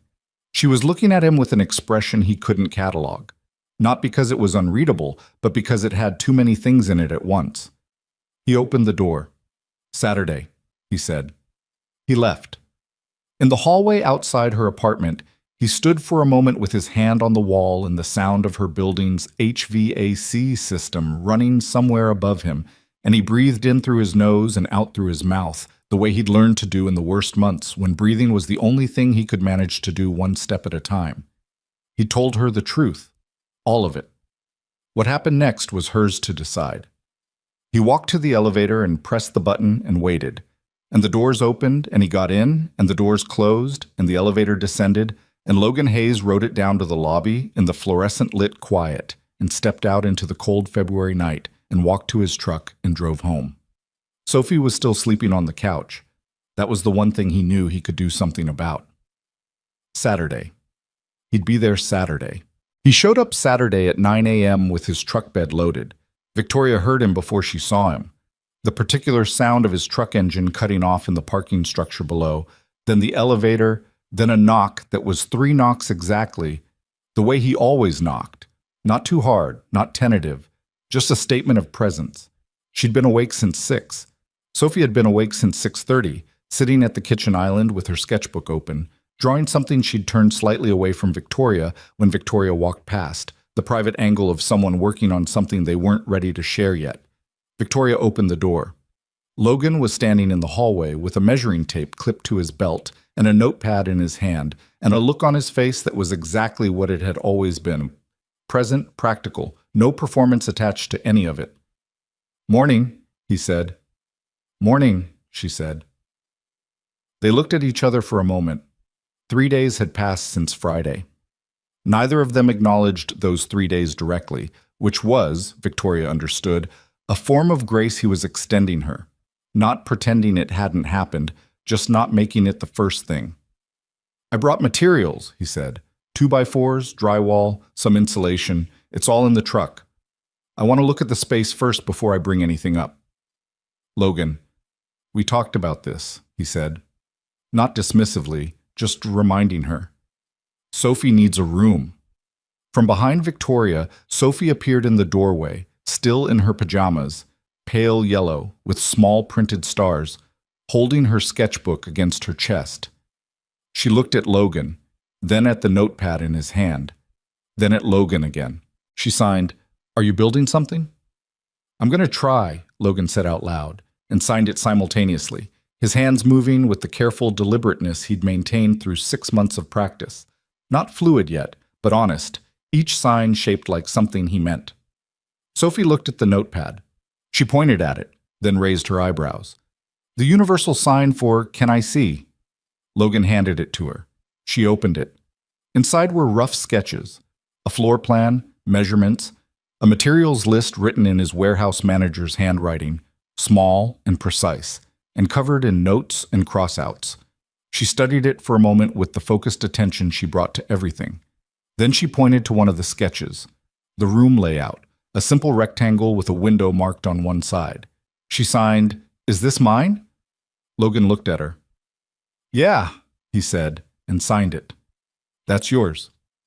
Sophie looked at the sketch for another moment. Then she handed the notepad back. She turned and walked back into the apartment without a word, and both of them watched her go. Victoria realized she was gripping the edge of the door. "Let me show you the space," she said. The apartment was large by most standards. Victoria had bought it 4 years ago when Arkvale had hit its first real profitability milestone, and she'd bought it the way she did most things, practically and without sentimentality, choosing it for its location and its office space, and its proximity to the building's parking structure. It had 3 rooms that could technically be called bedrooms, but she used one as an office and one as an actual bedroom, and the third, a space roughly 11 by 12 feet with a window that faced the building's interior courtyard, had become a catch-all storage space full of flat-pack boxes she'd never assembled, a treadmill she used twice a month, and about 14 boxes of company files her assistant had sent home with her during a building renovation 2 years ago. Logan stood in the doorway of this room and looked at it. He looked at it the way he looked at things, not evaluating it against an ideal version of itself, but reading what was actually there, where the load-bearing elements were, where the window fell relative to the room's dimensions, where a bed would sit and where a desk might go, and how the light moved through at this hour of the morning. "This'll work," he said. "It's a mess," Victoria said. "I've worked with worse." He stepped inside, crossing the room to knock on the wall, listening to the sound. "This wall here is load-bearing. The other 3 are partition." He looked at the ceiling. "You've got good height, 9 feet at least." He walked to the window, looked out at the courtyard below. Bare February trees, a concrete planter, a bench nobody sat on. "South-facing. She'll get light most of the day." Victoria stood in the doorway. "How long will it take?" "Depends on how much help I have." He turned. "Do you have anyone?" "I'll help," Victoria said. He looked at her. "You know how to run a circular saw?" "No." "I'll show you." He made a note. "Sophie can sand. Kids are good at sanding." She's 8. 8-year-olds have been sanding things for as long as sanding has existed. It's good work. Straightforward. You see exactly what you've done. He wrote something else. "I need to clear this room first. Where do you want the treadmill?" "I genuinely don't care," Victoria said. "Living room? Fine. The boxes? Anything with Arkvale on the label goes to my office. The rest can go to storage." He nodded, made another note. Then he looked up at her. "You're okay with this?" he said. "Not the room. This." He gestured at the 2 of them, the space between them. "Me being here." Victoria looked at him for a moment. Outside, a bird was doing something in the courtyard tree. She could hear it through the window glass, a thin, persistent sound. "I told you I couldn't do it," she said. "I meant it when I said it." "I know." "I still have the guardianship hearing, the board vote. Candace's attorney is—" She stopped. "My life is still the same pile of complicated it was Friday." "I know that too," he said. "So why are you here?" He looked at the room around them, the treadmill, the flat-pack boxes, the window with its south-facing light. Then he looked at her. "Because Sophie needs a room," he said. "And because you can tell me to go home, and I'll go home, and the room still won't get built." He paused. "And because I don't actually know how to not show up for people I care about. I've tried. I'm not good at it. Victoria looked at the floor, then the wall, then, finally, at him. "I'm not going to tell you to go home," she said. "Okay," he said. "I'm also not—" She started, then stopped, then started again. "I can't promise that I won't do it again. Pull away when things get bad. I know that about myself. I don't like it, but I know it." "I know it too," he said. "I'm still here." She exhaled through her nose. Something in her shoulders moved, down, slightly, barely visible. "You're an extremely stubborn person," she said. "Warehouse management," he said. "You don't survive 12 years of it without some amount of stubborn." She looked at him. He looked back. And whatever had broken on Friday, or whatever had felt like breaking, it didn't exactly mend itself in that moment, because that was not how broken things worked. But something adjusted. Something came back into approximate alignment. The way a door rehung in a warped frame didn't close perfectly, but closed well enough to keep the cold out. "I'll make coffee," she said. "I'll start clearing the room," he said. He moved the treadmill to the living room with Sophie's help. Sophie on one end with a grip that was stronger than her size suggested. Logan on the other, both of them navigating the hallway with the focused communication of people who had no shared verbal language and had to make do with eye contact and the raised eyebrow system in one near collision with the door frame that Sophie signaled him away from with 2 sharp taps on her end of the machine. Victoria stood in the hallway drinking her coffee and watched this and did not offer to help because she could see clearly that they had a system. The boxes took an hour. Logan carried, Victoria sorted, Sophie labeled. She had neat, deliberate handwriting for an 8-year-old, each letter formed with care, and she took the labeling seriously, crouching over each box with a marker, making sure the letters were legible, occasionally correcting herself and relabeling when she decided a description wasn't accurate enough. By 11 a.m., the room was empty. Logan stood in the middle of it with the measuring tape extended, calling numbers that Victoria wrote in the notepad because he'd handed it to her and she'd taken it without thinking about it. Sophie walked the perimeter of the room slowly, hands trailing along the walls, looking at the corners and the window and the ceiling with the expression of someone taking ownership of a space. She stopped at the window. She looked out at the courtyard. Then she turned and signed to Logan. "Can my desk go here? By the window?" Logan looked at the window, looked at the room's dimensions, made a calculation. "Yeah," he said, signing it. "Good spot. Morning light." Sophie nodded. She turned back to the window and stood there a moment longer. Then she crouched down, just crouched, right there on the bare subfloor, and opened her sketchbook to the page she'd been working on that morning, the one she'd angled away from Victoria. She set it on the floor in front of her, in the square of watery February light that came through the glass. Logan glanced at it from where he was measuring. Victoria looked from the doorway. It was the room. Sophie had drawn the room, not exactly as it was, empty and unfinished, but as it might be.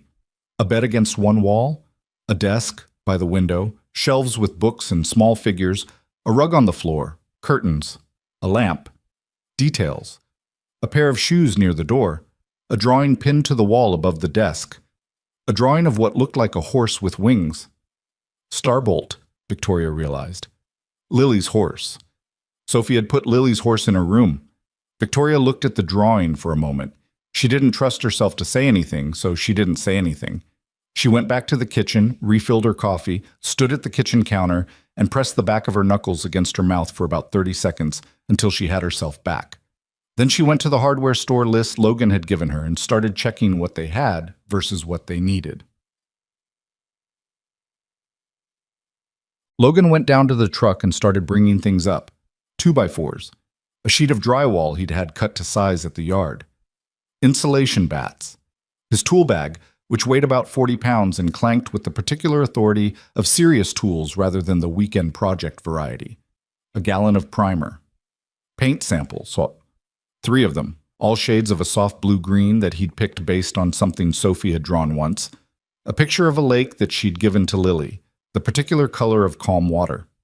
He made 4 trips. On the second trip, the building's property manager, a compact man in his 50s named Gerald, who wore a lanyard with too many keys on it and had the expression of someone permanently braced for something to go wrong on his watch, intercepted him in the lobby. You doing work up there? Gerald said, eyeing the drywall. Non-structural partition modification, Logan said. Interior only. I can show you the scope if you need it. Gerald looked at the drywall, then at Logan.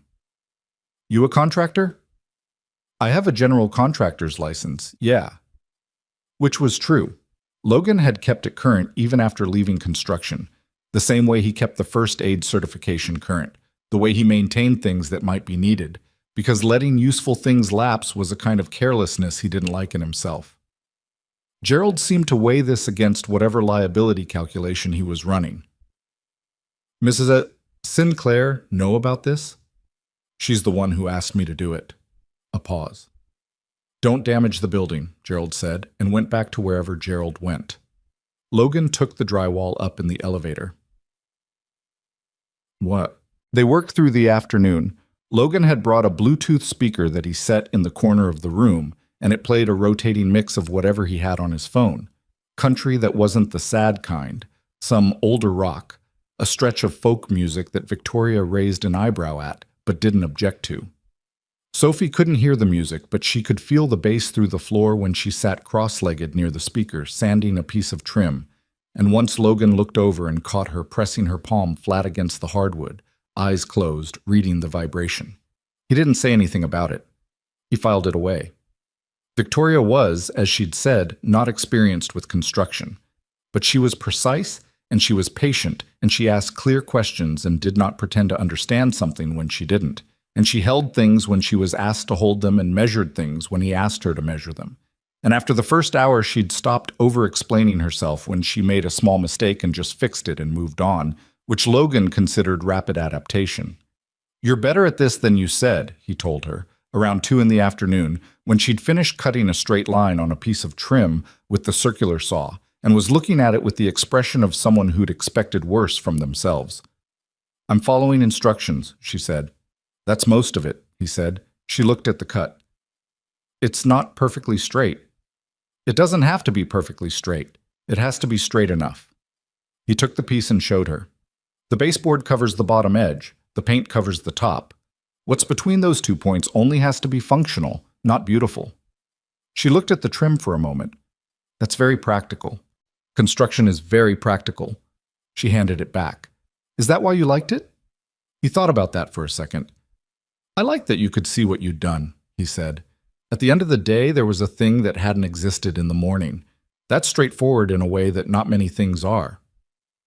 Victoria looked at the room around them, the new framing going up on the far wall, the insulation bats he'd cut to fit, the subfloor they'd swept clean. It's becoming something, she said. Yeah, he said. That's the part I always liked. Sophie looked up from the trim she was sanding. She'd overheard none of this. She'd been watching the vibration speaker for the last few minutes, tracking something in the bass frequencies. But she looked at the room with the same expression Victoria had, the look of someone watching potential become actual. She signed to Logan. When will it be done? This weekend. The framing and drywall, he signed back. Paint next weekend. Furniture when you pick it. She pointed at the paint samples he'd brought, lined up on the windowsill. She went over and crouched in front of them, looking at each one in the afternoon light, the way it changed the color, the way each shade read differently in shadow versus direct light. She picked up the middle one, the color that was closest to the lake in her drawing, and held it against the wall. She looked at Victoria. Victoria looked at the sample. That one, she said. Sophie looked at Logan. That one, he said. Sophie set the sample back in front of the others. She returned to her sanding. The verdict had been rendered. Mouse. Lily came by at 4, delivered by Renata, who declined to come up because she had a television program at 4:30 and wasn't going to miss it, and who handed Lily off in the lobby with the no-nonsense efficiency of a retired teacher who had better things to do and also, Logan knew, with the exact calibrated understanding of when her presence would help and when it would just be extra. Lily arrived in the room like a small weather event. Oh, wow, she said, standing in the doorway. Are you making a real room? That's the plan, Logan said. Lily stepped inside carefully, which was unusual for her, picking her way around tools and materials with a respect she didn't normally extend to inanimate objects. She went to Sophie first, crouching beside her. Sophie held up the piece of trim she'd been sanding. Lily ran a finger along it and signed, clumsily, with the vocabulary of a 7-year-old who'd learned most of her signs from Sophie herself. Smooth, Sophie signed back. Almost. Lily nodded seriously and sat down next to Sophie and picked up the other piece of trim from the pile and began sanding it without being asked, mimicking Sophie's grip and motion, adjusting when Sophie tapped her hand to show her the correct direction. Logan watched his daughter learn to sand from an 8-year-old who didn't speak and felt the specific and uncomplicated satisfaction of people doing the right thing without being told to. Victoria came and stood next to him. "They're going to sand that piece into nothing," she said quietly. "Probably," he said. She watched them for a moment. "I owe you an apology," she said. "For Friday." "You don't." "I do." She kept her voice low, not quite a whisper. "Not for the decision. I meant what I said, but for the way I said it. You've been—" She paused, choosing. "You've been consistent with me, in a way I wasn't expecting and didn't know how to deal with, and instead of saying that, I made it sound like a problem." Logan looked at the girls, who were now in some kind of sanding competition that Sophie was very clearly winning. "Is it still a problem?" Victoria was quiet for a moment. "It's still terrifying," she said, "but I'm starting to think those might not be the same thing." He looked at her. She was looking at the girls, but her jaw had the set of someone who'd just said something they'd been turning over for days and had finally put down. "Okay," he said. She glanced at him. "That's it? Okay? What else do you want me to say?" She thought about it. "Nothing," she said. "Okay is right." He went back to the framing. She picked up the notepad and went back to the measurements. In the corner, Sophie and Lily sanded in companionable near silence, and the room slowly became more like itself. Yeah, they finished the framing and drywall over that weekend and the next, working in pieces around Victoria's schedule. A Saturday morning here, a Sunday afternoon there, Logan arriving with materials and leaving with empty coffee cups and sawdust on his jacket. Victoria learned to tape drywall joints, which she was methodical about, and to roll primer, which she was too precise about in a way Logan had to talk her down from twice. Sophie sanded everything she was handed with the focused patience of someone for whom patience was not a mood but a practice. The week of the guardianship hearing, Logan didn't come by once. He texted but didn't push. He knew what that week looked like from the outside. Calendar full, sleep scarce, every phone call a potential problem. And he understood that his job in that week was to be reachable and quiet. Victoria's attorney filed Thursday. The hearing was Friday morning. Logan got a text at 11:47 a.m. on Friday. Temporary guardianship granted. 12 months with review. Candace's attorney didn't contest. He read it 3 times. Then he typed, "That's good news. You okay?" The reply took 4 minutes. "I'm sitting in my car in the courthouse parking garage. I'm okay. I'm just sitting here for a minute." He typed, "Take your time." Another pause, then, "Sophie doesn't know yet. I have to pick her up from school at 3:15 and tell her." "Do you want company?" he typed. This time, the pause was longer. He counted to about 40 before the reply came. "Yes," she said, "please." He left the warehouse at 2:30, told Garrett it was the family thing again, and was at the school gate at 3:12. They told Sophie together, sitting in Victoria's SUV in the school parking lot, while other parents' cars moved around them in the slow, lurching ballet of afternoon pickup. Logan sat in the back seat with Sophie, which had been Victoria's suggestion, and which he hadn't questioned. Victoria turned in the driver's seat and signed to Sophie slowly and clearly, explaining what temporary guardianship meant, that Sophie would officially live with her, that her school and her medical care and all of the logistics of her daily life would be Victoria's responsibility, legally and formally. That this didn't mean she would never see her mother, that her mother had agreed to this. Sophie listened. She watched Victoria's hands with the complete, serious attention she brought to everything. When Victoria finished, Sophie was quiet for a moment. Then she signed, "Does Mom know I'm not mad at her?" Victoria blinked. "What?" Sophie signed it again, slower. Victoria looked at her for a long moment. Something moved through her face. It came in fast, and she held it, but her voice when she spoke was slightly different. The composed register fractured just slightly at the edge. "Yes," she said, and signed it. "She knows." Sophie nodded. Then she looked at Logan and signed, "Is the room almost ready?" Logan looked at her. He had to take a second. "One more weekend," he said, and signed it. "The paint's drying, then we pick the furniture." Sophie considered this. Then she signed, "Lily said she wants to help pick the furniture." "Lily would say that," Logan said. "I said she could," Sophie signed. He smiled. He hadn't expected to. "Yeah?" Sophie looked at him with the judge's expression. "She has good taste," she signed. Then she looked out the window at the school, where the last of the kids were streaming through the doors. "Can we go home now?" Victoria turned back to the front. She started the car. Logan caught her eyes in the rearview mirror for just a second. That fractured edge still there, barely, a person holding the line. And he held them long enough to mean, "I see you. You did that right." She pulled out of the parking lot. The room was finished on a Saturday in late March, 3.5 weeks after the hearing, in the particular way that things were finished when they'd been built by people who had other things going on. Not perfect, not magazine-ready, but real. The walls were the lake color Sophie had chosen. Logan had built a desk that sat under the window, solid and simple, with a small shelf above it for books and whatever she wanted on it. They'd bought a bed frame from a shop on Sprague. Sophie had picked it herself, a low platform style in light wood, deliberate in the way she was deliberate about everything. And Logan had assembled it on the floor of the room while Lily handed him pieces and Sophie supervised with a level, checking that it was even. It was mostly even. When everything was in, the bed, the desk, a small dresser they'd found secondhand and that Victoria had painted white in the building's parking garage one morning, an act of domesticity that seemed to surprise her as much as anyone. They stood in the doorway, all four of them, looking at it. Logan looked at the room. He was tired in the good way.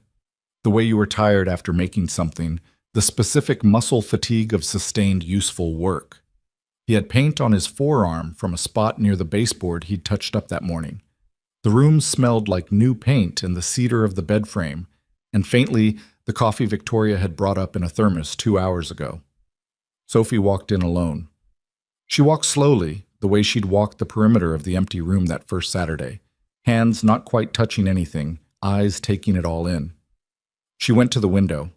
She looked out at the courtyard, the bare branches now beginning to put out small tentative buds, the bench nobody sat on. She turned and looked at the desk, then ran one hand along its surface. She went to the bed and sat on the edge of it, testing it, looking at the room from that angle.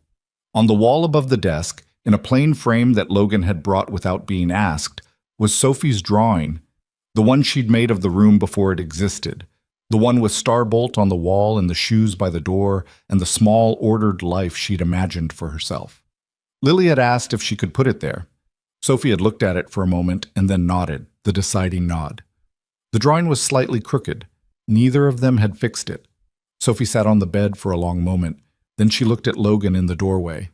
She signed something he almost got all of, but not quite. He looked at Victoria. Victoria's voice was careful and even. "She says it's exactly like her drawing," she said. She says it looks like hers."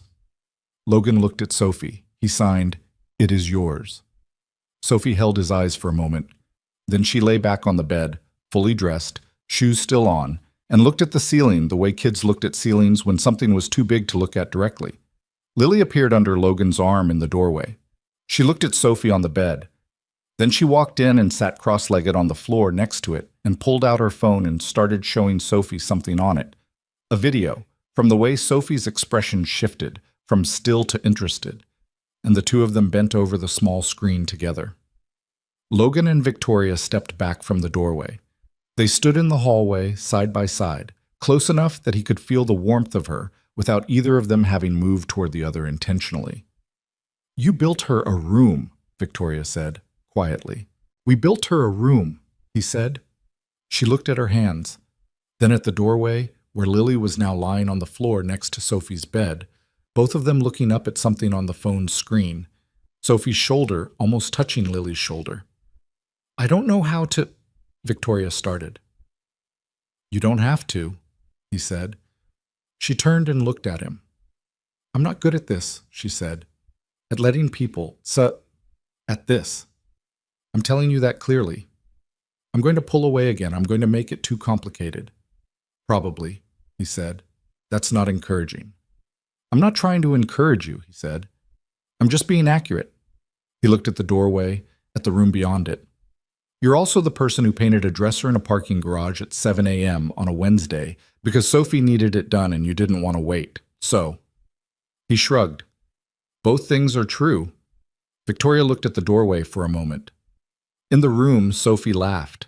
An actual sound, spontaneous and unguarded, startling in the way Sophie's rare laughs were always startling, like catching sight of something you'd started to think might not exist. Victoria turned toward the sound. Her face, unguarded in that moment, did something that Logan didn't try to catalog or name. He just let it happen. Both things are true, she said quietly, like she was trying the shape of it. Yeah, he said.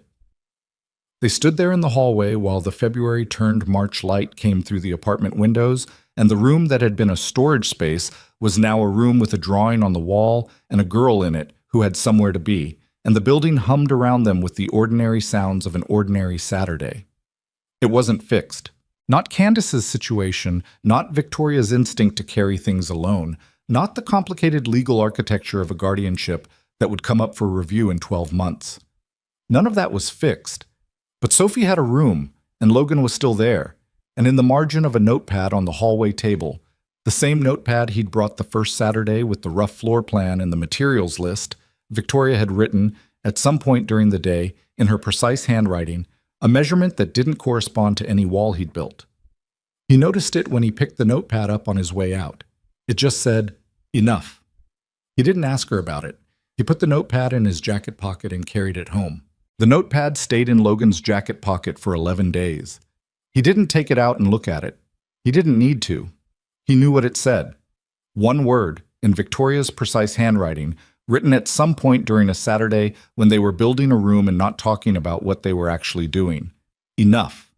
And he understood it the way you understood things that weren't quite explained, the way you understood the temperature of a room before you'd checked the thermostat. He gave her space. Not the distant kind, not the kind that was really just carefully managed absence, but the genuine article. He texted when there was something to say and didn't when there wasn't. He picked Sophie up from school twice the following week, when Victoria's schedule collapsed under a product deadline. He had dinner at his kitchen table with Sophie and Lily on a Thursday evening and drove Sophie home afterward and did not go upstairs when he dropped her off. Because Victoria was on a call, he could see through the lobby's glass door, pacing the length of the living room with her phone pressed to her ear and her free hand moving through the air the way it did when she was negotiating something. He drove home. He made himself a sandwich. He went to bed at a reasonable hour. He was learning, slowly and against his own instincts, that being present for someone didn't always mean being physically in the room. Sometimes it meant making sure the room was available when they needed it, and not crowding it when they didn't. It was a harder thing to practice than it sounded. April arrived wet and cold, which was standard for Eastern Washington, the kind of spring that kept threatening warmth without delivering it. Sophie had been in her room for 3 weeks by then, and the changes were visible in small ways. She'd put things on the shelf above the desk, a row of objects that Logan cataloged once without staring, a smooth river rock, a small succulent Victoria had bought her, a photograph in a simple frame that he didn't look at closely, but which he was fairly sure included Candace in it, a set of colored pencils arranged by color in a ceramic cup Lily had painted at one of those painting places, and given to Sophie with the solemn generosity of a child making a diplomatic gift. The drawing of the imagined room, the one that had preceded the actual room by months, still hung above the desk, still slightly crooked. Victoria had straightened it twice. Sophie had put it back crooked both times. Logan, when he heard this, understood it completely. There was something in the slight tilt of it that was hers, some insistence on the thing being exactly as she'd made it, rather than corrected into someone else's idea of right. He respected that. He respected it in the same way he'd come to respect all of Sophie's quiet insistences. her refusal to perform emotions she didn't feel, her habit of leaving a conversation by simply turning away when she was done with it rather than manufacturing a polite exit, her method of communicating approval that involved no praise at all but only the continuation of her attention, which Logan had learned to read as the highest form of endorsement she offered. He'd been learning her the way you learned a place you'd decided to stay in, not studying it, just paying attention over time, accumulating knowledge the way water accumulated in low ground, without effort or intention, because that was simply what happened when you were present long enough. Candace called Sophie every Sunday at 7 p.m. This was the arrangement Victoria's attorney had formalized as part of the guardianship agreement. Regular, predictable contact, video call, 1 hour. Victoria had pushed for the predictability specifically, had explained to her attorney that Sophie needed to know exactly when she would hear from her mother, and that the uncertainty of ad hoc calls was its own particular cruelty for a child who'd spent years not knowing what was coming next. The attorney had agreed. Candace had agreed. And so far, for 6 Sundays in a row, the calls had happened. On time, or close to it. Candace's face on the tablet screen, sometimes with different backgrounds, sometimes with people visible briefly in the doorway of wherever she was staying, always with the particular brightness she turned on for Sophie that was not performance exactly, but something closer to effort. The brightness of a person trying, visibly and imperfectly, to be the mother her daughter needed. Sophie sat on her bed every Sunday at 7 and held the tablet in both hands and watched her mother and signed to her. And Candace had been learning, slowly, haltingly, with the help of an app she'd mentioned on the 3rd call and a volunteer tutor she'd mentioned on the 5th, the signs for the things she said most. I love you. She'd gotten that one first. I'm working on it. That one took her 2 weeks. I'm proud of you. She'd gotten that one wrong twice before Sophie, on screen, had reached out and shaped the air in front of the camera to show her the correction, and Candace had tried again and gotten it right. And something on both their faces in that moment. Logan had not been in the room, but Victoria had described it to him later, in the parking garage after a late dinner, voice carefully neutral the way it got when something had moved her and she wasn't going to say so directly. Something on both their faces was too complicated to name and too real to look at straight. The calls weren't perfect. Twice Candace had been distracted, visibly, in ways that Sophie registered and said nothing about. Once the call had ended abruptly at 40 minutes with a technical explanation that may or may not have been true. Sophie didn't make a scene about any of this. She set the tablet down when each call ended and sat on the edge of her bed for a few minutes with the expression Logan had come to think of as her processing face. Not sad, not angry, just present with something she was working through. And then she picked up her sketchbook or her colored pencils or whatever Lily had left in her room during the week, and she got on with things. She was 8 years old, and she was better at managing disappointment than most adults Logan knew, which was not a compliment to her circumstances, but was an honest observation about her character. Candace came back in May. Not to Spokane, not at first. She was in an outpatient program in Yakima, the one she'd mentioned in the February phone call, the one Victoria had allowed herself approximately 40% belief in because 40% was honest, and 100% would have been setting them both up for a fall. The program met 4 days a week. Candace had been attending for 6 weeks. Her caseworker had called Victoria with an update, which was part of the agreement. A monthly check-in, Candace's consent required, given. The call came on a Tuesday afternoon while Victoria was between meetings. She stepped into a conference room and took it standing at the window that looked out over the city. And the caseworker, a woman named Della, who had the brisk, measured affect of someone who worked in high-stakes situations and had learned to reserve her enthusiasm carefully, said that Candace was engaging with the program, that she was attending consistently, that she had not had a crisis episode in 6 weeks, which was the longest stable stretch documented in the last 3 years. What does that mean practically? Victoria said. It means she's doing the work, Della said. It means she's asking good questions in group. It means she started seeing a psychiatrist for the first time, which she resisted for a long time. She's resistant in general, Victoria said. She is, Della agreed. She's less resistant than she was.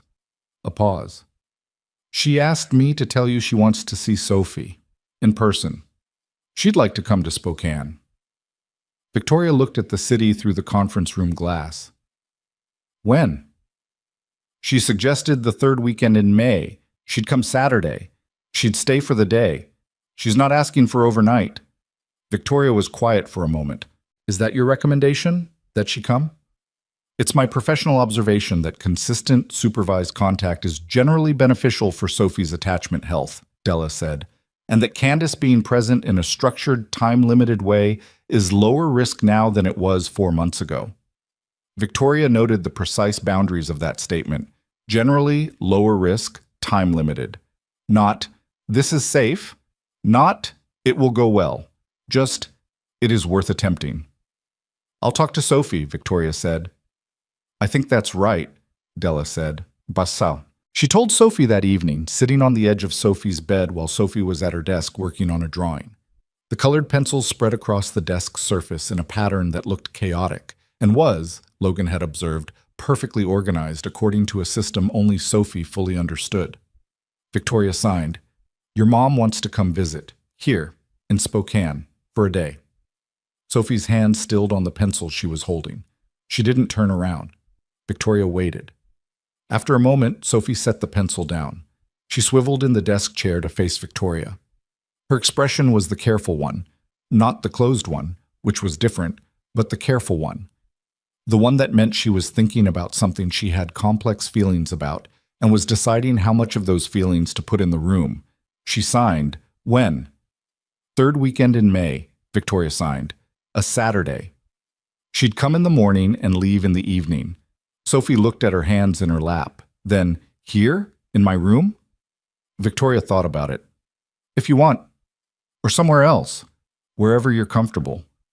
Sophie was quiet for another moment. Then she signed something that Victoria had to ask her to repeat, because she'd signed it small, hands close to her body. The way she signed things she wasn't sure she was allowed to say. I want her to see my room, she signed again. I want her to see it's real. Victoria looked at her for a moment. Okay, she said. Out loud and signed, both. She'll see it. Sophie turned back to her desk. She picked up the pencil. She made one mark on the drawing, then stopped and sat still for a moment. Then she signed, without turning around, directed at no one in particular or at the drawing in front of her. Tell Logan. Victoria sat on the edge of the bed a moment longer. Then she got up and went to the kitchen and called Logan and told him, and he listened without interrupting, and when she finished, he said, Do you want me there? She said, I want you wherever you think you should be. He thought about it. I'll come for the morning. I'll make myself scarce in the afternoon. That's exactly right, she said. I know, he said. Candace arrived on a Saturday morning in the third week of May, in a car that was not the Escalade and not the borrowed things of previous years, but a used Honda Civic that she'd apparently bought 3 weeks prior, which Victoria registered as data without editorializing it. She was thinner than Victoria remembered from the December hotel visit, not alarmingly so, just the particular leanness of a person who'd been working hard at something physical or internal or both. She wore her hair differently, pulled back in a way that was simpler and somehow less armored than the way she'd worn it before. She had a canvas tote bag over one shoulder. She stood in the hallway outside Victoria's apartment door and looked at her younger sister and said, Hi. And Victoria said, Hi. And they stood there for a second in the particular way of two people who loved each other and had hurt each other and were both trying to hold those two things at once. Then Sophie appeared behind Victoria's shoulder. Candace's face did something immediate and unguarded when she saw her daughter. The armor, whatever armor she'd built on the drive up, just gone, replaced by something raw and unmanaged and very much her. She crouched down without thinking about it, the canvas bag sliding off her shoulder, and Sophie walked forward without hesitation and went into her arms. They stayed like that for a moment. Candace had her face pressed against Sophie's hair. Sophie stood with her arms around her mother's neck and her eyes open, looking at the hallway wall over Candace's shoulder, and her expression was not the composed, careful face or the processing face or any of the managed expressions Logan had cataloged over the months. It was just her face, open, a child who missed her mother and had her for this moment. Logan was standing in the kitchen doorway. He'd been there when Candace arrived and had introduced himself with a handshake and a straightforward, "I'm Logan," that Candace had received with an assessment he could feel and didn't blame her for. She'd looked at him the way a person looked at someone who was close to someone they loved, checking for harm, checking for motive, doing the fast and necessary math of what is this person to my family. He'd met her eyes and let her look and hadn't tried to be anything other than what he was. A man standing in a kitchen, someone who fixed things and showed up and had no agenda beyond the ones visible. She'd nodded at him, a small nod, not Sophie's deciding nod, but something in the same family. Then she'd looked back at Victoria. Now Candace stood up slowly, one hand on Sophie's shoulder, and looked at the apartment. "The room," Candace said. "Can I see it?" Sophie pulled her by the hand down the hallway. Logan stayed in the kitchen. He made coffee. He could hear from the direction of Sophie's room the muffled shape of a conversation. Candace's voice, which had a warmth in it even through walls, and the occasional tap of Sophie communicating in the limited voice she sometimes used, low and effortful, the sounds she made when spoken language felt important enough to attempt. He heard Victoria's voice once or twice, brief and neutral, the voice of a person managing the edges of a space rather than occupying it. After about 20 minutes, Candace came to the kitchen doorway alone. Logan looked up from the counter where he'd been doing something unnecessary with the coffee mugs. "Victoria said there's coffee," Candace said. "Yeah." He poured her a mug. She took it with both hands the same way Victoria did, and he noticed that, without meaning to, the physical inheritance of sisters. She looked at the kitchen. "You built the room," she said. It wasn't quite a question. "We all did," he said.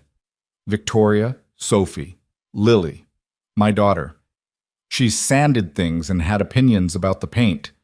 Candace almost smiled. "Sophie told me. On the Sunday calls, she told me about the paint color." She looked at her coffee. "She said it's like the lake in her drawing." "Yeah," he said. Candace was quiet for a moment. "I've made a lot of mistakes," she said. She said it the way people said things they'd said many times in structured environments. Not rehearsed exactly, but worn smooth from repetition, the rough edges filed down by repetition and self-examination. "Probably," Logan said. She glanced at him. "That's a direct answer." "You made a direct statement." She looked at her coffee again. "Most people say something comfortable at that point." "I know," he said. "I figured you'd heard enough comfortable things." She was quiet. Then, "Victoria trusts you." She said it like a fact, not like approval, just an observed truth she was placing on the table. "That's not nothing. She doesn't trust people." "I know," he said. "She's spent her whole life." Candace stopped. "I know I'm the reason for a lot of it. The not trusting, the carrying everything alone." She looked at the kitchen wall. "She won't say that to me. She's too—" She made a gesture. "She's Victoria. She won't put it on me." "No," Logan agreed. "She won't." "But you're saying it."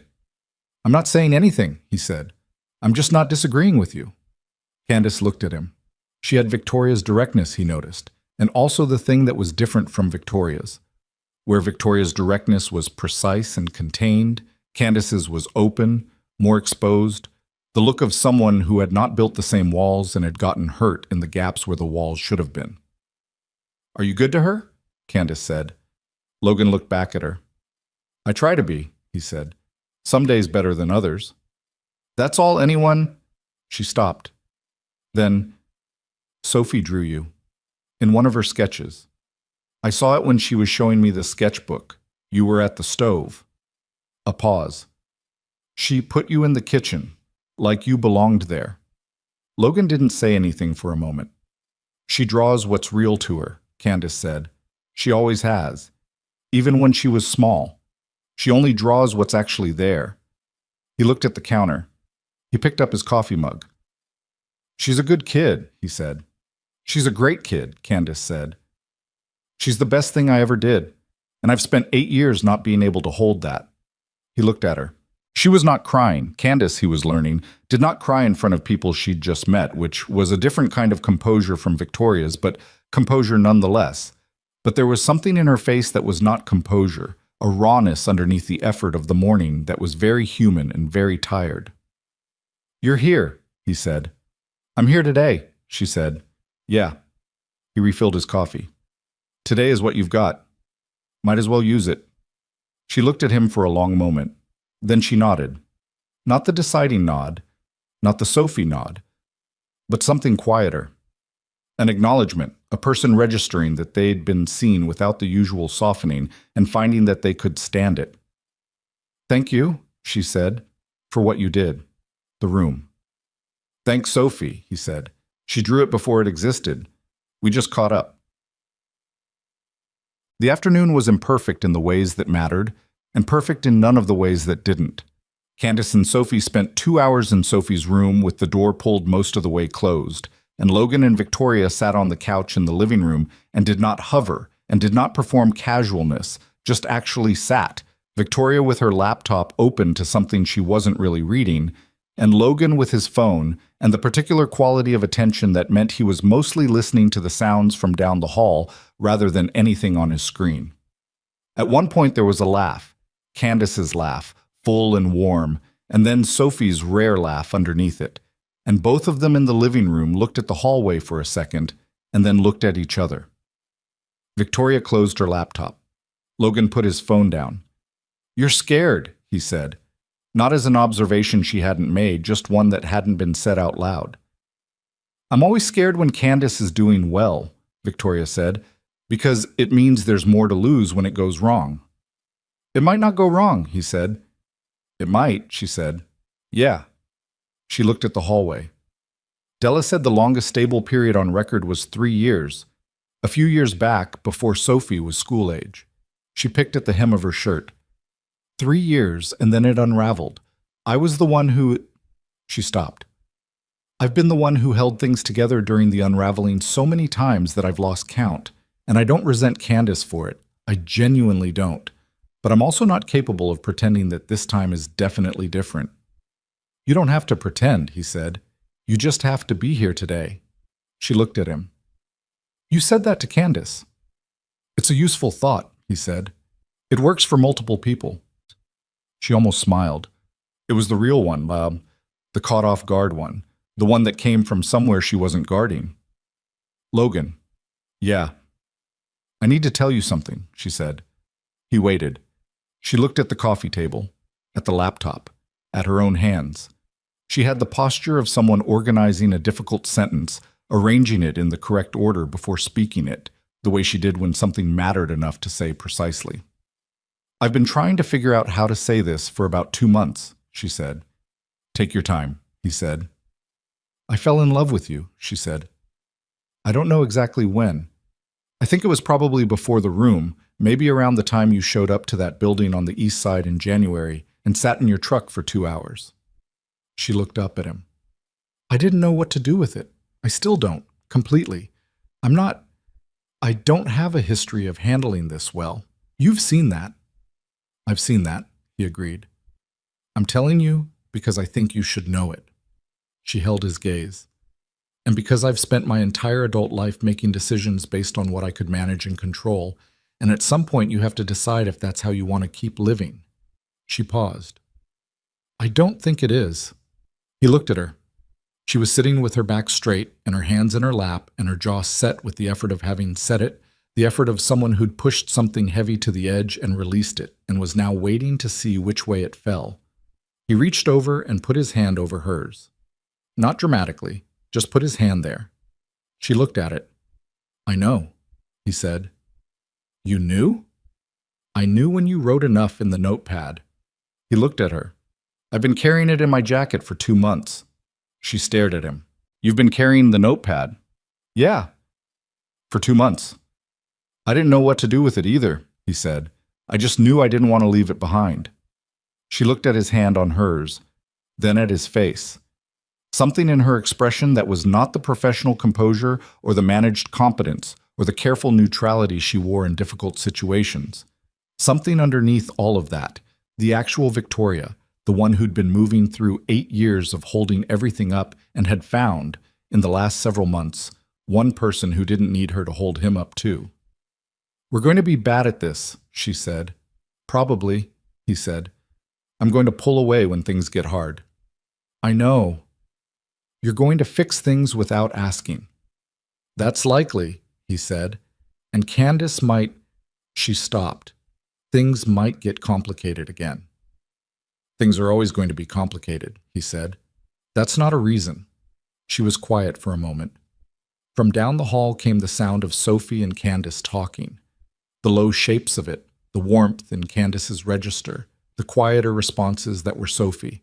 The sound of two people who loved each other trying to find their way back to each other, imperfectly and necessarily. No, Victoria said. It's not a reason. He didn't move his hand. She didn't move hers. They sat there in the living room while the May light moved through the windows and the sounds of the building went on around them. The elevator somewhere, a door on the floor above, the particular alive quality of a place where people were actually living. Candace left at 6:30 that evening. Sophie walked her to the elevator. Logan and Victoria stood in the apartment doorway and watched them. Candace crouching down at the elevator door, signing something she'd clearly been practicing. Something that Logan from this distance couldn't read, but that Sophie received with one hand pressed briefly against her sternum, the way people received things that landed somewhere they weren't expecting. Then the elevator doors opened. Candace stood up. She looked back down the hallway at Victoria, and something passed between the sisters. Not words, not signs, just a look. The compressed language of people who had known each other their whole lives and had done each other damage and were still, stubbornly and permanently, each other's family. Candace raised a hand. Victoria raised hers. The doors closed. Sophie stood at the elevator for a moment with her hand still near her sternum. Then she turned and walked back down the hallway. She passed Logan and Victoria in the doorway without stopping and went to her room and closed the door most of the way. They let her. After about 10 minutes, Logan knocked. 2 knocks. Then he pushed the door open slightly. Sophie was at her desk. She had the sketchbook open and she was drawing, and from the doorway he could see it was a figure, a woman, built in quick, sure lines, dark hair, crouched down with her arms out. He didn't come in. He signed through the gap in the door. "You okay?" Sophie kept drawing for a moment. Then she signed back without looking up. She signed, "I love you," right, first try. He looked at the drawing. "Yeah?" he said.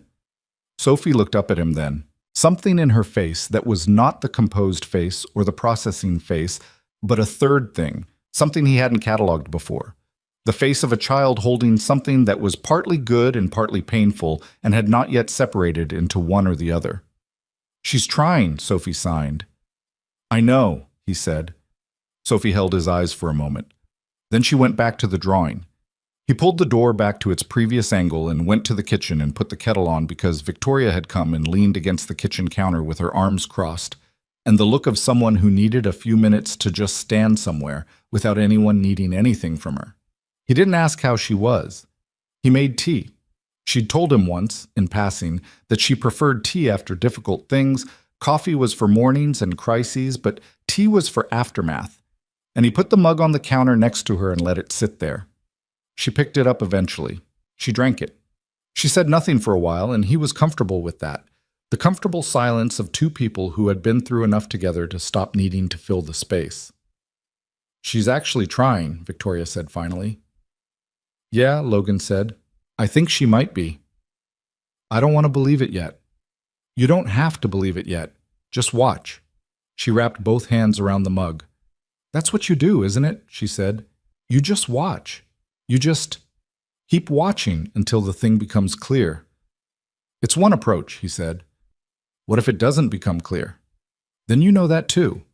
He leaned against the opposite counter. "Either way, you know something true." She looked at him across the kitchen.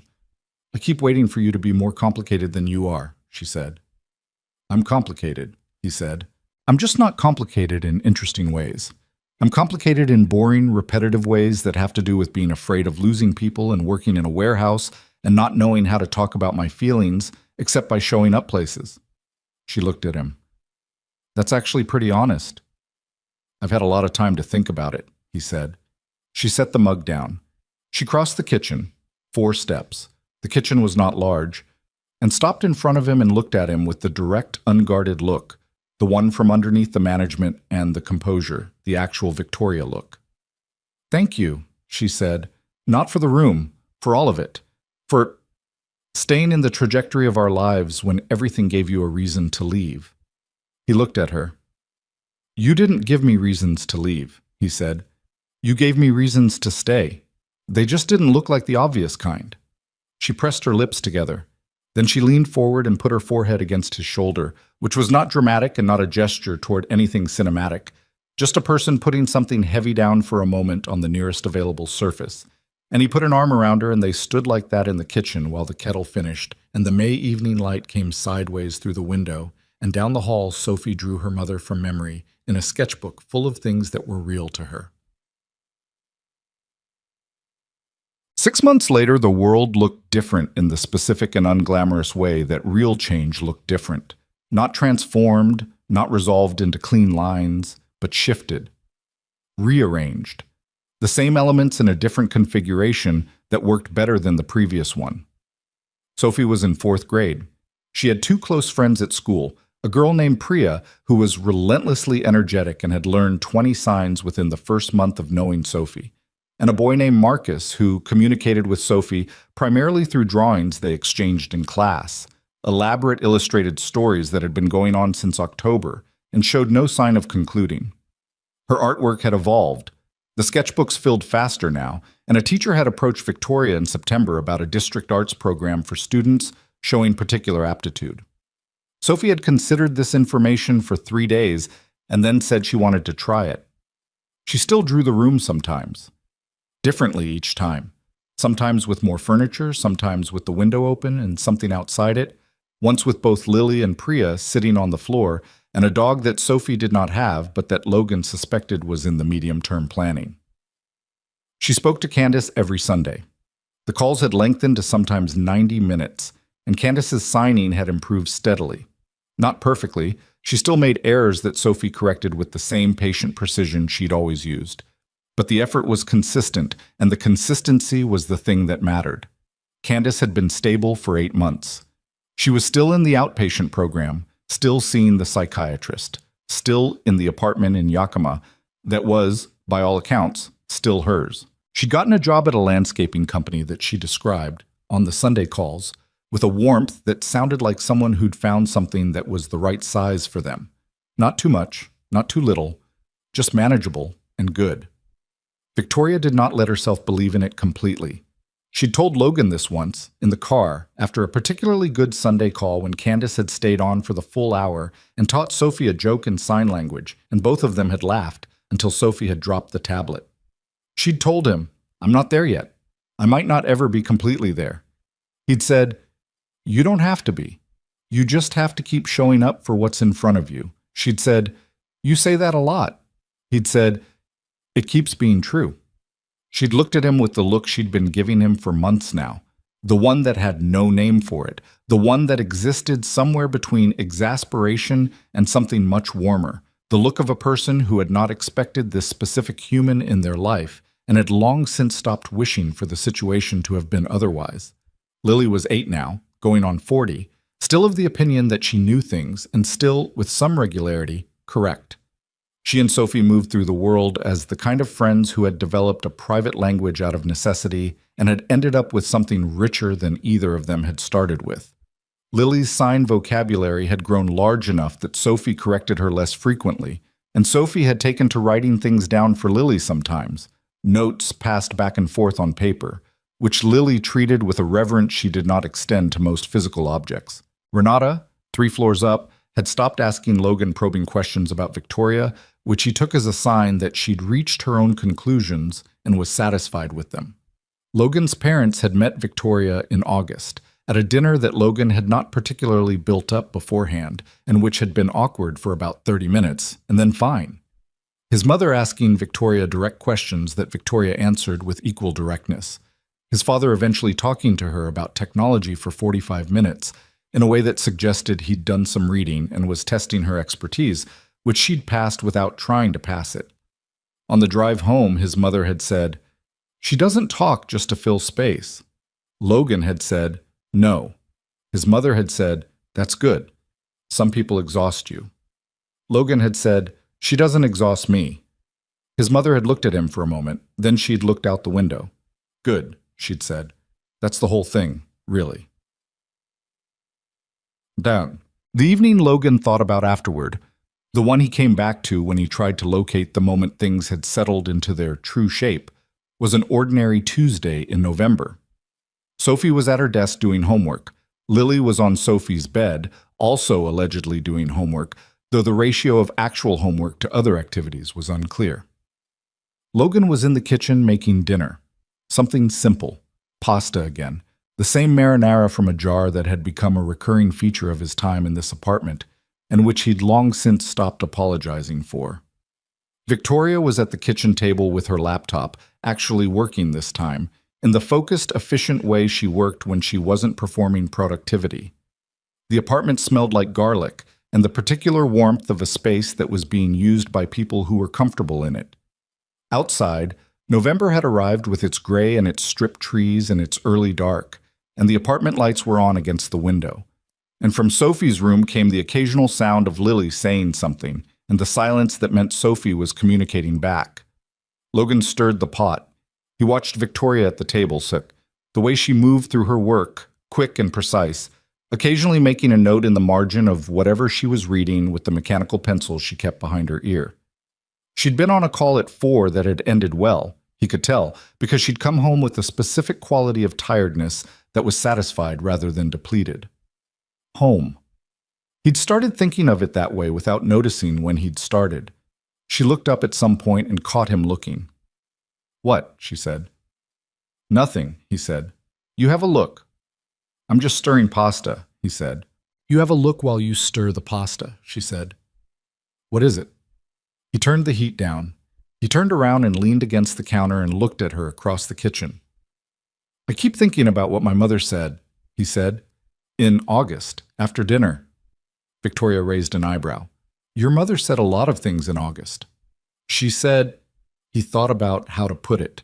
She said some people exhaust you and some people don't. And that the whole thing, when it comes down to it, is whether the person you're with exhausts you. Victoria looked at him. She said that about me? She said it to me, he said. About the situation. About us. Victoria was quiet for a moment. And, she said, the conclusion was? He looked at her, at the laptop open on the table, at the mechanical pencil behind her ear, at the particular way she held her coffee mug, both hands, the way Candace did, the physical inheritance of sisters, at the 12 months of her he'd accumulated, the parking garages and the courthouse hallways and the Home Depot aisles and the kitchen with the dripping faucet and the room that had not existed until it did. You don't exhaust me, he said. Sometimes you make things complicated. Sometimes you pull away when it would be easier if you didn't. Sometimes I have to drive across town and sit in a parking lot for 2 hours because that's what the situation requires. He paused. None of it exhausts me. She looked at him for a long moment. The mechanical pencil was still behind her ear. She'd forgotten it was there. Why not? She said. Not defensively, genuinely. The question of a person trying to understand something true about themselves. Why this person? Why does this specific configuration of complicated people feel like the right weight rather than too much? He thought about it. Because it's real, he said. All of it. Candace and the calls and Sophie's room and the guardianship and all of it. It's real. You're real. And real things, say, even the hard ones, don't exhaust me the way pretending does. He looked at the pot. Pretending used to exhaust me. After Emma. Pretending things were okay when they weren't. Pretending I didn't need anything. He looked back at her. I stopped pretending when I started showing up here. She held his eyes. Something moved through her face. The complicated thing. The thing with too many elements to catalog. And she didn't look away from it this time, didn't manage it back into composure. I love you, she said. The second time she'd said it. Still careful, still deliberate, still the architecture of a person who meant every word they committed to. I know, he said. I love you too. From Sophie's room came Lily's voice saying something emphatic about something. and then the silence that meant Sophie was responding, and then Lily's voice again, louder, which probably meant she'd been corrected and was not quite accepting it yet. Victoria looked toward the sound, a small, real smile, the caught-off-guard one. "She's going to argue with Sophie until Sophie writes it down in a note," Victoria said. "Sophie will win," Logan said. "Sophie always wins." "Yeah," he said. He turned back to the pot. "Pasta's almost ready." She went back to her laptop. He stirred the pot. In the window over the sink, the November dark had settled in completely, and the kitchen lights reflected back at them. Two people, a table, an open laptop, the ordinary and particular shape of a life that had been built the way most real things were built, not all at once, but piece by piece, imperfectly, over time, by people who had decided to stay. That was the whole thing. His mother was right. That was always the whole thing, isn't it? Later, long after dinner, after Lily had gone home with Logan, and Sophie had done the last of her homework, and the apartment had settled into its nighttime self, Victoria sat at Sophie's desk. Sophie had gone to bed, given permission with the wave of a hand that meant adults could exist in the room while she slept, and looked at the drawing above the desk. The room Sophie had imagined before it existed, the one that was slightly crooked now and would stay that way. She looked at the details Sophie had put in before she had any reason to believe they'd be real. The shoes by the door, the pencils in the cup, the drawing of Starbolt on the wall. The things she'd needed to be true and had drawn into being because that was how Sophie processed hope. Not as a feeling, but as an image, a specific and detailed picture of what she was moving toward. Victoria looked at the drawing for a long time. Then she went to the kitchen and made herself tea and sat at the table with it, and thought about what it meant to have been seen by an 8-year-old before she'd fully seen herself, and what it meant to have been stayed for, and what it meant that the room in the drawing and the room down the hall were now the same room. She drank her tea. Outside, Spokane went on with its November night. The bridge, the river, the particular cold of a city turning toward winter. In an apartment 4 blocks away, a man who showed up early for everything was putting his daughter to bed, making sure the deadbolt was locked, turning off the kitchen light. He was not fixing anything right now. He was just there. That, Victoria thought, holding the warm mug with both hands in the quiet of her kitchen, was the thing she'd spent 30 years not knowing she was looking for. Not someone to solve it, just someone to stay.